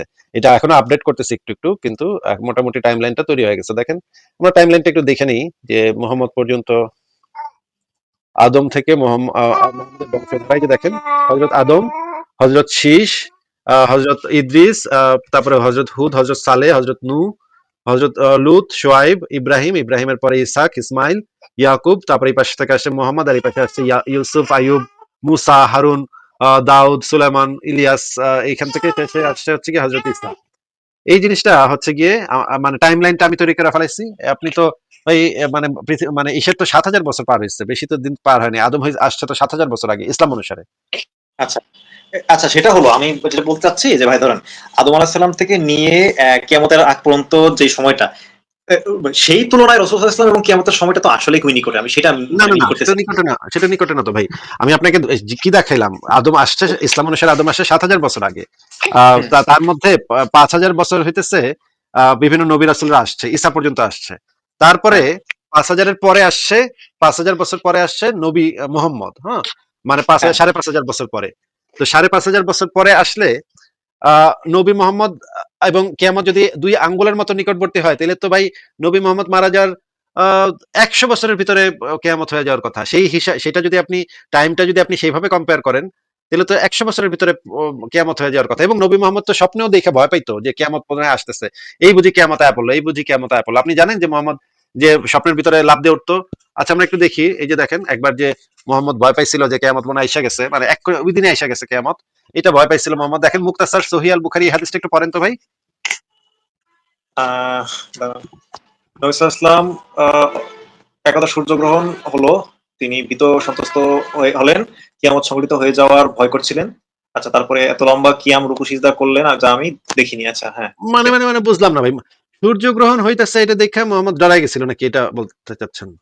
সে এটা একটা আশঙ্কা করেছিল আর কি, যে ভয় পেয়েছিল এমন আর কি। ধরেন ডরাইছে যে মনে হয় কিয়ামত হয়ে যাচ্ছে নাকি? আসার কি আসতে পারে নাকি, ভয়টা কি মনে আসতে পারে না? ভাই আমার তো ভয় আসে না ভাই, মানে সূর্যগ্রহণ দেখলে আমি আবার একটা মানে গ্লাস আছে, সেই গ্লাসটা দিয়ে আমি সূর্যগ্রহণটাকে দেখছি ছোটবেলায় একবার। বড় সূর্যগ্রহণ হয়েছিল, বাংলাদেশে ছিলাম তখন, আমাদের এলাকার সবাই মিলে আমরা দেখছিলাম একসাথে। ওই এটা একটা মানে এক্সরে করে না, এক্সরে যে ইয়াটা আছে, বোর্ড, এই যে যে কাগজটা দেয় যেটার ভিতরে এক্সরে থাকে, সেইটা হ্যাঁ। চোখে লাগাইয়া আমরা সবাই মিলে দেখছিলাম সূর্যগ্রহণ। তো ভাই আমি তো মজা পাইছি, আমি তো ভয় পাইনি। আপনি একটু বলেন তো যে মোহাম্মদ ভয় পাইছিল কেন? মোহাম্মদ রে আল্লাহ বা জিব্রাইলে কইবো না যে, "হেই বেটা তুই ভয় পাস কে? হ্যাঁ হ্যাঁ তো দেখ বেটা, এটা তো একটা সূর্যগ্রহণ, এটা তো কিছুই না।" এটা আল্লাহ বা তার মানে বা জিব্রাইল এটা কয়ে দিব না মোহাম্মদ রে? মোহাম্মদ এমন ডরাইছে, ওরে বাপ রে বাপ! যেই ভয়টা পাইছে মোহাম্মদ, খাইছে রে, কিয়ামত বুঝি আয় পড়লো। মানে মোহাম্মদ আশঙ্কা ছিল তার জীবদ্দশাতেই কিয়ামত হয়ে যাবে, এই আশঙ্কা মোহাম্মদের ভিতরে ছিল নাকি? হ্যাঁ, হ্যাঁ, কারণ সে তো আল্লাহ তো আর তার গায়েবের সব কথা বলে নাই যে তুমি থাকতেই কেমন চলে আসবে, এরকম তো গায়েব এক্স্যাক্টলি বলে নাই, তো সেটা ভয় থাকাটাই স্বাভাবিক, তাই না? কিন্তু মোহাম্মদ তো ভাই নিজ থেকে কোনো কথা বলে না। মোহাম্মদ তো এই যে দেখেন এই কথাটা তো মোহাম্মদ বলছে একদম পাশাপাশি, কিয়ামত এবং আমি প্রেরিত হয়েছে একদম পাশাপাশি। এটা বললো, তারপর আবার কিয়ামতের একটা দেখে ভয় পেয়ে গেল। তার মানে হচ্ছে যে মোহাম্মদ এই জিনিসটা মনে করতো যে খুবই নিকটবর্তী। আচ্ছা, কিয়ামত নিকটবর্তী হওয়া, এই হাদিসটা একটু পড়ে শোনান তো আমাদেরকে। কিয়ামত কখন হবে, তখন তার নিকট এক আনসারী বালক, আচ্ছা হ্যাঁ, তো এ বালক বেঁচে থাকে এটা জানি, হ্যাঁ। এটা এখন কি তো বলছে? এটা তো, হ্যাঁ, এনে বলছে যে তিনি একদা এক ব্যক্তি, আচ্ছা জিজ্ঞেস করেন, হ্যাঁ আচ্ছা, কিন্তু এইভাবে তো আসলে ব্যাখ্যাটা দেয় অনেকে, এই যারা আলেমরা, যে এটা মূলত অন্য প্রসঙ্গে, আসলে ওই কিয়ামত সংক্রান্ত ব্যাখ্যা তো আসলে। ভাই, ব্যাখ্যা তো এখন দিবই তো ভাই, ব্যাখ্যা না দিয়ে তো উপায় নাই, কারণ ওই আনসারি বালক তো মইরা ভূত হয়ে গেছে। এখন যদি ব্যাখ্যা এটা না বাড়ির করণ যায়, তাহলে কে ভাই ইসলাম টিকে? ভাই এই হাদিস কি টিকে? ব্যাখ্যা তো এখন কোনো না কোনো ভাবে তো ব্যাখ্যা বাইর করণ লাগবেই, যে এটা টিকান লাগবো ভাই, হাদিসে যেহেতু নবী কয়ে ফেলাইছে, এখন তো ভাই টিকান তো লাগবেই। নবীর কথা যদি আর না টিকে, দিলে তো ভাই মানিজ্যের জায়গা, মানে মান সম্মান, নবীর মান সম্মান পর্যন্ত জায়গা। আচ্ছা দেখি এখানে কি বলা আছে। এখানে বলা হচ্ছে, জনৈক ব্যক্তি আল্লাহ রাসূলকে জিজ্ঞেস করলেন, কিয়ামত কবে হবে? এই কথা শুনে রাসূলুল্লাহ কিছুক্ষণ পর্যন্ত চুপ থাকেন। তারপর তিনি সম্মুখস্থ আজ শানুয়া গোত্রের এক বালকের দিকে তাকালেন। তারপর তিনি বললেন, এ বালক যদি দীর্ঘ হায়াত পায়, তবে তার বার্ধক্যে পদার্পণ করার পূর্বেই কিয়ামত সংঘটিত হয়ে যাবে। আনাস বলেন, তখন এ বালক আমার সমবয়স্ক ছিল। আচ্ছা এবং আচ্ছা। এটা আসছে কিয়ামত নিকটবর্তী হওয়া চ্যাপ্টারের ভিতরে। ভাই আমরা তো কিন্তু ভাই এত বলদ না কিন্তু ভাই, আমরা কিন্তু বুঝি ভাই, হ্যাঁ এত বলদ ভাইবেন না মানুষটা, ঠিক আছে? আমরা একটু আরেকটা হাদিস দেখি। মুগিরা ইবনে শুবায়ের এক গোলাম একদা রাস্তা দিয়ে যাচ্ছিল, সে ছিল আমার সমবয়স্ক। তখন নবী সাল্লাল্লাহু আলাইহি ওয়াসাল্লাম বলেন, যদি এর হায়াত দীর্ঘায়িত হয়, তবে সে বার্ধক্যে পৌঁছার পূর্বেই কিয়ামত কায়েম সংঘটিত হবে। আমরা দেখি সরাসরি এখানে এই হাদিস থেকে দেখি, হাদিসে এই জিনিসটাই বলা আছে। এবার দেখি আমরা হিশামের বক্তব্য সম্পর্কে আমরা দেখি। আহ এই যে দেখেন, একটা হাদিসে বলা আছে, সহিহ বুখারী ইসলামিক ফাউন্ডেশনের ৬০৬৭, আপনি যেটা বলতেছিলেন যে এই যে এটার যে একটা ব্যাখ্যা আছে, হ্যাঁ, এই হিসাম বলেন যে এই কিয়ামতের অর্থ হলো তাদের মৃত্যু, কিন্তু এই জিনিসটা এখানে প্রযোজ্য হয় না ভাই। এই কথাটা এখানে আসলে প্রযোজ্য হয় না, কারণ কি দেখেন, এই হিসাম, ওনার জন্ম হইতেছে ৬৮০ থেকে ৬৬৩, হ্যাঁ। এই যে এই হিসাম, ততদিনে মুহাম্মদের মৃত্যুর ৫০ বছর পর তার জন্ম। এই যে যেই হিসামের কথা এখানে দেখতেছেন না, এই হিসামের জন্ম হইল মুহাম্মদের মৃত্যুর ৫০ বছর পর। স্বাভাবিকভাবেই তিনি এই কথাটা জানতেন যে ওই বালক ততদিনে মারা গেছে, কিয়ামত সংঘটিত হয়নি। তার জন্য এটা খুবই স্বাভাবিক যে হাদিসটিকে তিনি অন্য একটি ব্যাখ্যা দিবেন। তার ব্যাখ্যাটি ছিল এখানে কিয়ামত বলতে নাকি তাদের মৃত্যু বোঝানো হয়েছে, অথচ হাদিসে কিন্তু কিয়ামতের কথা বলা হয়েছে। এখন এই ব্যাখ্যাটা যদি আপনি দেন, তাহলে কিন্তু এটা মেলে না। দেখেন এখানে কিন্তু যদি আপনি এইখানে যদি আপনি মৃত্যু বুঝান, তাহলে কিন্তু এটা মেলে না। মনে করেন এখানে যদি আমরা কিয়ামত ছাড়া, কিয়ামতের বাদে মৃত্যু শব্দটা লাগাই, তাহলে এই চ্যাপ্টারের নাম কি হওয়ার কথা ছিল? চ্যাপ্টারের নাম হওয়ার কথা ছিল মৃত্যু নিকটবর্তী হওয়া, নাকি ভাই? হ্যাঁ, কিন্তু আমাকে একদম, আমি এটা নিয়ে একটু না, না, ঘাটাঘাটি করছিলাম। আমরা এখন এই কিয়ামত বাদ দিয়ে মৃত্যুর শব্দটাকে এখানে দিয়ে আমরা হাদিসটা আবার পড়বো, পড়ে দেখি যে মানে কনটেক্সটটা কি বোঝা যায়। তাহলে এখন আমরা এই কিয়ামত শব্দটা ব্যবহার করবো না, আমরা মৃত্যু শব্দটা ব্যবহার করবো। একদা জনৈক ব্যক্তি রাসূলুল্লাহ সাল্লাল্লাহু আলাইহি ওয়াসাল্লামকে জিজ্ঞেস করলেন, মৃত্যু কবে হবে? এখানে কিয়ামত লেখা আছে, তো আমরা কিয়ামতটাকে পাল্টাই দিয়ে মৃত্যু বানিয়ে দিলাম নাকি ভাই, সত্য সন্ধানী ভাই? এই তাহলে তো আমরা বুঝতে পারবো নাকি, যদি এখানে আসলে হ্যাঁ, মৃত্যু বোঝানো হয়ে থাকে নাকি? আহ, আচ্ছা ঠিক আছে, লাগান। আচ্ছা, এখানে জিজ্ঞেস করা হলো মৃত্যু কবে হবে। এই কথা শুনে রাসূলুল্লাহ বললেন, কিছুক্ষণ চুপ থাকলেন, অতঃপর তিনি সম্মুখস্থ আজ শানুয়া গোত্রের এক বালকের দিকে প্রতি তাকালেন। ততঃপর তিনি বললেন, এ বালক যদি দীর্ঘ হায়াত পায়, তবে তার বার্ধক্যে পদার্পণ করার পূর্বেই মৃত্যু সংঘটিত হয়ে যাবে। ভাই এই আচ্ছা। কথা তো কোনো, এই হাদিস তো কোনো সেন্সই মেক করে না। এখানে যদি মৃত্যু দ্বারা আপনি প্রতিস্থাপন করেন, কিয়ামতকে যদি মৃত্যু দ্বারা প্রতিস্থাপন করেন, এই কনভারসেশনের কোনো মানেই হয় না। এই কনভারসেশন কোনো সেন্স মেক করে না, এটা একটা মানে কোনো কথাই না, এই কথার কোনো মানে হয় না। তাহলে এটা হুদাহুদি কেন এই কথা মানুষ কেউ বলতে যাবে যে একজন জিজ্ঞাবে মৃত্যু কবে হবে, আরেকজন বলবে এই যে স্যামরাজ এদিক দিয়ে হাইটে যাইতেছে না, ওই স্যামরার যদি মানে বয়স হয় বা যদি বাইসা থাকে তাহলে তার আগে মৃত্যু হবে। এই কোনো সেন্স নাই, এই কথার কোনো সেন্স নাই, এটা একটা মানে ননসেন্স কথাবার্তা তাহলে হবে। আচ্ছা যদি ঠিক আছে, আপনি এই কিয়ামত বাদ দিয়ে কিয়ামতটাকে যদি এখানে মৃত্যু হিসেবে আপনি যদি প্রতিস্থাপন করেন, এখানে মৃত্যু বোঝানো হয়েছে যে এটা যদি বলেন, তাহলে এই কনভারসেশনের কোনো মিনিং দাঁড়ায় না ভাই। এই কনভারসেশনের মিনিং একমাত্র মিনিং দাঁড়ায় যে কিয়ামত সম্পর্কে প্রশ্ন করা হয়েছিল, তখন মোহাম্মদ কেয়ামত সম্পর্কে উত্তর দিছিল, এই কোনো মৃত্যু বলে উত্তর দেয়নি। এবং যেখানে এই হিসামের যে বক্তব্যটা, এই হিসাম এই বেড়ার হ্যাঁ জন্মই হয়েছে অনেক পরে, হ্যাঁ, এই যে হাদিসে যে হিসামের বক্তব্য আছে, এই বেড়ার জন্মই হয়েছিল অনেক পরে। এই বেড়া অলরেডি ততদিনে জানে যে এই হাদিস মিথ্যা, এই হাদিস মানে সত্য প্রমাণিত হয় নাই। এই কারণে সে আবার একটা কথা বলছে, সেটা আবার হাদিসের ভিতরে আসছে। ভাই আমরা তো আচ্ছা। ভাই এত ঘাস তো খাই না ভাই, এতগুলা গোজামিল দিলে কি হবে ভাই? আমরা তো কেউ বলদ না ভাই, তাই না? আমরা তো বুঝি এগুলা। হুম, হুম। ঠিক আছে আসিফ ভাই, আমি বলি কিন্তু হ্যাঁ এই বিষয়টা আমিও খুঁজতেছি আসলে এটার মূলত ব্যাখ্যাগুলো কি হবে। আমি বলি নাই যে আসলে আপনাকে না বুঝে মানতে হবে, আমিও খুঁজতেছি, কিন্তু এই আসলে একটু সময় লাগবে। কিন্তু আসিফ ভাই, যে আপনি আমার আমার কথা ছিল যে ভাই, মানে যে বিষয়গুলো আসলে মানে আপনি শুধুমাত্র ওই যে হত্যা খুন খারাপি ওইটা ছাড়াও আরো যে বিষয়গুলো মিলে যাচ্ছে, আসলে আমি ওগুলা একটু কোনটা ফোকাস করছি। কিন্তু বলতে পারতেছেন না ভাই। আমি তো আপনাকে জিজ্ঞেস করলাম, খুন খারাপি বেড়ে যাবে, ধর্ষণ বেড়ে যাবে, রাহাজানি বেড়ে যাবে, লুটপাট হবে। এটা ভাই সব সময় সব ক্ষেত্রে সত্য। এটা এই কথা তো একটা ভেগ কথা। এই কথার তো কোনো মিনিং নাই। এটা আচ্ছা যেকোনো এটা সময় আপনি দেখবেন, আগে কত ভালো ছিলাম, এখন আমাদের দাম বেড়ে গেছে। ভাই আমি যদি বলি যে কিয়ামতের আগে জিনিসপত্রের দাম বেড়ে যাবে। ওরে বাপরে ভাই, হ্যাঁ।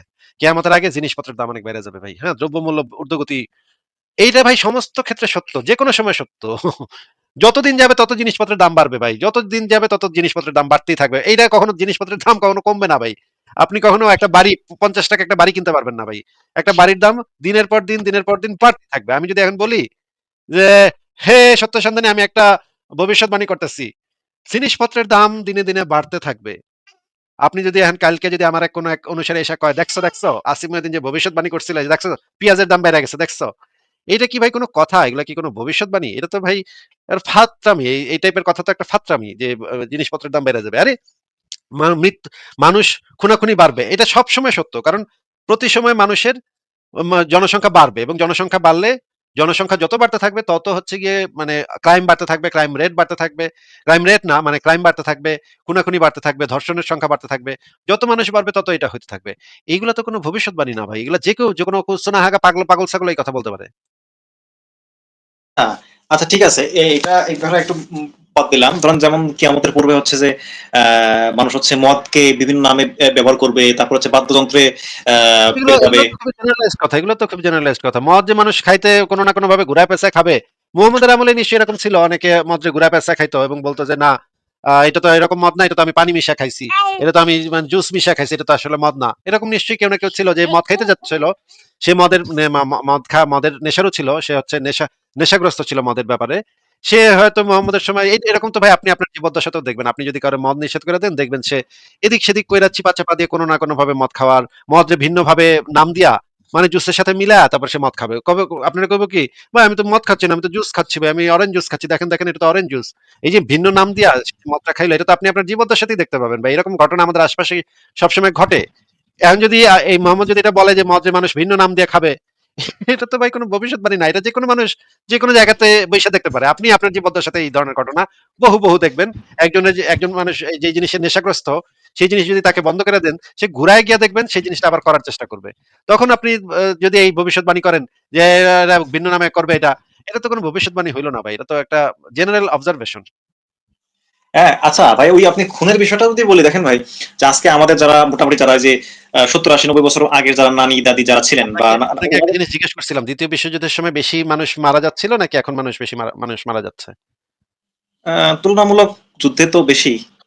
তো অনেক বেশি। যুদ্ধের সময় যে দ্বিতীয় বিশ্বযুদ্ধে শুধু ভারতে কয়েক কোটি মানুষ মারা গেছে না খাইতে পায়, তাই না? দুর্ভিক্ষ হয়েছিল সেই সময়।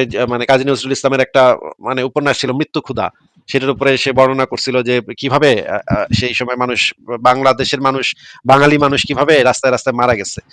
এই সেই সময় তো বিরাট পরিমাণে মানুষ মারা গেছে। এই যে চার্চিল সে সময় ভারত থেকে প্রচুর পরিমাণে খাদ্যশস্য যুদ্ধের কথা বলে নিয়ে গেছিল, এই কারণে আমাদের এই অঞ্চলে বিরাট দুর্ভিক্ষ হয়েছিল।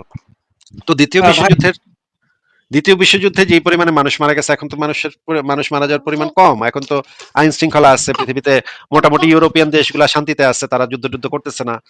সামান্য কিছু জায়গাতে 2-4টা যুদ্ধ চলতেছে, এছাড়া তো ভাই তেমন পৃথিবী তো এখন অপেক্ষাকৃত, দ্বিতীয় বিশ্বযুদ্ধের পরে অপেক্ষাকৃত শান্তিপূর্ণ অবস্থাতে আছে। তাহলে আপনার কাছে কেন মনে হচ্ছে যে মৃত্যু বাড়ছে? মৃত্যু তো কমছে ভাই। কিন্তু না, আসলে হাদিসে যেটা বলছে যে মানে হারজ বা হত্যা বেড়ে যাবে এবং হত্যাকারী জানবে না যে কেন তাকে মানে সে কেন সে হত্যা করছে, এবং যে হত্যা হচ্ছে সেও বুঝতে পারবে না যে আসলে কেন আমাকে হত্যা করা হলো। মানে ঠিক এই সেন্সে যদি আমাদের আশেপাশে আমরা আমরা বাংলাদেশের এগুলো সাপেক্ষে তো এগুলা তো ভাই, এগুলা হচ্ছে গিয়ে মানে আপনি এটাকে ইন্টারপ্রিটেশনের ব্যাপার, আপনি ইন্টারপ্রেট যে কোনো ভাবে করতে পারেন। এই কিছু টাইপের কথাবার্তা আছে, ভাবের কথাবার্তা আছে, ঠিক আছে? ভাবের কথাবার্তা আপনি যে কোনো ভাবে ইন্টারপ্রেট করতে পারেন, যে কোনো ভাবে ব্যাখ্যা করতে পারেন। এগুলো হইতেছে ভাই ভাবের কথা, এগুলোর ভিতরে তো কোনো ভবিষ্যৎবাণী নাই। ঠিক আছে। আচ্ছা জান, এটা নয় বাদ দিলাম, যদি এটা আপনার কাছে ওকে বাদ দিলাম। তারপরে আমি আরো আমার কিছু এই কথা বলি। বাড়িটা নিয়ে কি একটু বলবেন যে জিনিসপত্রের দাম বেড়ে যাবে? এইটা দাম যদি বেড়ে আচ্ছা কিয়ামতের আগে জিনিসপত্রের দাম বেড়ে যাবে, এই আচ্ছা জিনিসটা দাম কি একটা ভবিষ্যৎবাণী কিনা? দাম বেড়ে যাবে এটা আসলে, আচ্ছা দাঁড়ান, এই দাম বেড়ে যাওয়ার বিষয়টা কি আছে কিনা এটা ঠিক এই মুহূর্তে মনে পড়ছে না। আমি অন্য আমি একটা বলছি, প্রসঙ্গে এটা আমার ভবিষ্যৎবাণী ভাই, এটা ও, আমি আচ্ছা ভবিষ্যৎবাণী করছি আচ্ছা কিয়ামতের আগে জিনিসপত্রের দাম বেড়ে যাবে। এই যে এই ভবিষ্যৎবাণীটা যদি মেলে, তাইলে কি আপনি আমাকে নবী হিসেবে একসেপ্ট করবেন? আর তাহলে তো আমি নবী হিসেবে একসেপ্টেড হব আপনার কাছে, কারণ আপনি নিজের চোখে দেখতেছেন গত 50 বছরে জিনিসপত্রের দাম এক নাগারে বাড়তেই আছে। এমন কোনোদিন পাইছেন জিনিসপত্রের দাম কমছে ভাই? পাইছেন কোনোদিন? আহ, আসলে হ্যাঁ, না আপনার কথা ঠিক আছে, কিন্তু আমি যেটা বলছিলাম যে তাহলে উনি তাহলে এমন আমার কথাটা কি সত্য কিনা, মানে গত 50 বছরে প্রমাণিত কিনা? হ্যাঁ প্রমাণিত, তবে আবার কমতেও পারে, এমনটা তো হতে করতেও পারে না, তখন। কমবে না। আমি তো বললাম যে হয়তো বিচ্ছিন্নভাবে দুই একটা ঘটনা ঘটতে পারে, কিন্তু সামগ্রিকভাবে জিনিসপত্রের দাম কখনোই কমবে না, বাড়তেই থাকবে। আপনি যদি 10 বছর পর এই জিনিসটা অ্যানালাইসিস করেন যে আসিফ মহিউদ্দিন বলছিল জিনিসপত্রের দাম বাড়তে থাকবে, 10 বছর পরে যদি সামগ্রিকভাবে দেখেন সব জিনিসের দামই আসলে বাড়ছে, তাহলে কি আপনি তখন আমাকে নবী হিসেবে অ্যাকসেপ্ট করবেন? না না, এখানে একটা একটা ডাউট আছে, আমি বলি ডাউটটা হলো কেন কি কেন কেন কেন কেন আমি তো ভাই আরো ভালো, আরো প্রিসাইজ মানে ভবিষ্যৎবাণী করলাম, সেটা তো আরো প্রিসাইজ, নবী মোহাম্মদের থেকে প্রিসাইজ এটা। আচ্ছা আচ্ছা, আমি আমার ডাউটটা আমি বলি। হ্যাঁ, আমি আপনার কথা বুঝতে পারছি। ডাউটটা হলো যে মানে আমি বলতে চাইছি যে যদি সত্যি তিনি আল্লাহর পক্ষ থেকে বা স্রষ্টার পক্ষ থেকে, তাহলে এমন ভঙ্গিমায় বিষয়টা ব্যাখ্যা করবে যেন মানে বর্তমান সমাজ সাপেক্ষে এটা আসলে খুব এক্স্যাক্টলি ফিট করে যাবে। আমি এটা মিন করছি, এরকম একটা কিন্তু আমি আমি আনি। আমি সুন্দরভাবে আমার কথা তো ফিট করে যাচ্ছে ভাই। এই জিনিসপত্রের দাম নিয়ে তো মানুষ ব্যতিব্যস্ত, বা বর্তমানে বাংলাদেশের মানুষ তো জিনিসপত্রের দাম বেড়ে যাচ্ছে এটা নিয়ে খুবই মানে শঙ্কিত। আমি তো এটা একদম পারফেক্টলি সেভাবে বলছি যে তোমরা জেনে রাখো, হে মানব জাতি, হে বাঙালি জাতি, তোমরা জেনে রাখো কিয়ামতের পূর্বে সব জিনিসের দামই না আস্তে আস্তে বেড়ে যাবে। এটা আমি বললাম। এটা তো ভাই মানে প্রফেটিক, একটা একদম প্রফেটিক কথা ভাই। একদম আপনি মানছেন না কেন? কেন বিশ্বাস করছেন না? আশ্চর্য। কিন্তু অথচ এই কথাটা কিন্তু একটু ভুল। আমি বলি এটা তো আপনি বর্তমান যে আপনার বর্তমান দেখতেছেন সেই অবজারভেশনে বলছি, কিন্তু এটাও কিন্তু হাদিসে আছে যে এই কিয়ামতের পূর্বে ইমাম মাহদী আসলে তখন হচ্ছে যে কারো কোনো মানুষের মধ্যে কোনো বিবাদ থাকবে না, সবাই তখন মানে ভাই মানে ওইটা কি তো বলে। বলতেছি না, আমারটা আপনি কেন আমাকে আপনি প্রফেট হিসেবে কেন অ্যাকসেপ্ট করবেন না, সেটা একটু বলেন। আচ্ছা জান, আরো একটু সুন্দর করে দিই আমার কথাটারে, ভবিষ্যৎবাণীটারে আর একটু সুন্দর করে দিই, দেখেন আরো প্রফেটিক হয়। আহ, হে বাঙালি জাতি, তোমরা জেনে রাখো কিয়ামতের পূর্বে সব জিনিসের দাম বেড়ে যাবে মানুষের জীবন ছাড়া। হুম, দেখেন আরো প্রফিটিক হয়েছে কথাটা। হ্যাঁ, আমি বলছি কিয়ামতের দিন সবকিছুর দাম বাড়বে কিন্তু মানুষের জীবনের দাম ছাড়া, মানে মানুষের জীবনের দাম কমবে, বাদ বাকি সব জিনিসের দাম বাড়বে। দেখেন আরো কিন্তু ফ্যান্টাস্টিক প্রফিটিক হয়েছে। এখন আপনি কোন আমার মানবেন কিনা? যদি যদি দাম দাম হচ্ছে আপনি কি দাম বাড়ার কথা বলছেন তাই? আমি বলেছি দাম সব জিনিসপত্রের দাম বেড়ে যাবে মানুষের জীবন ছাড়া। হুম, ও আচ্ছা আচ্ছা। মানে মানুষের জীবনটা যদি দাম বাড়বে না, কমবে, মানে মানুষের জীবনটা মূল্যহীন হয়ে যাবে, মানে মানুষকে যেখানে পায় সেখানে মারবে টারবে, মানুষের জীবনটা এমনই অবস্থা হয়ে যাবে যে মানুষের জীবনের আর কোনো দাম নাই। হ্যাঁ, এরকম হয়ে যাবে। ঠিক আছে, আমি যে জিনিসটা, যে ভবিষ্যৎবাণীটা করলাম সেটার মানে প্রফিটিক ভ্যালু আরো বেশি। আপনি এটা নিয়ে একটু চিন্তা করেন। তাহলে সত্য সন্ধানী ভাই, আজকে আপনাকে বিদায় জানাই, আরেকদিন কথা বলবো। আচ্ছা ঠিক আছে, অনেক সময়। আপনি কি আচ্ছা শেষে ভাই কিছু বলতে চাচ্ছেন? আচ্ছা, শেষে বলেন, বলতে চাইলে বলেন। ছোট আহ, ওই যে শাইউন, যে এটা বুখারীর কোন অধ্যায় থেকে বললেন এই শাইউন কথাটা? কোন অধ্যায় জানি ছিল এটা একটু শাইউন? টেনে ইউটিউব থেকে টেনে একটু দেখে নিন ভাই। আচ্ছা ঠিক আছে, ইউটিউব থেকে।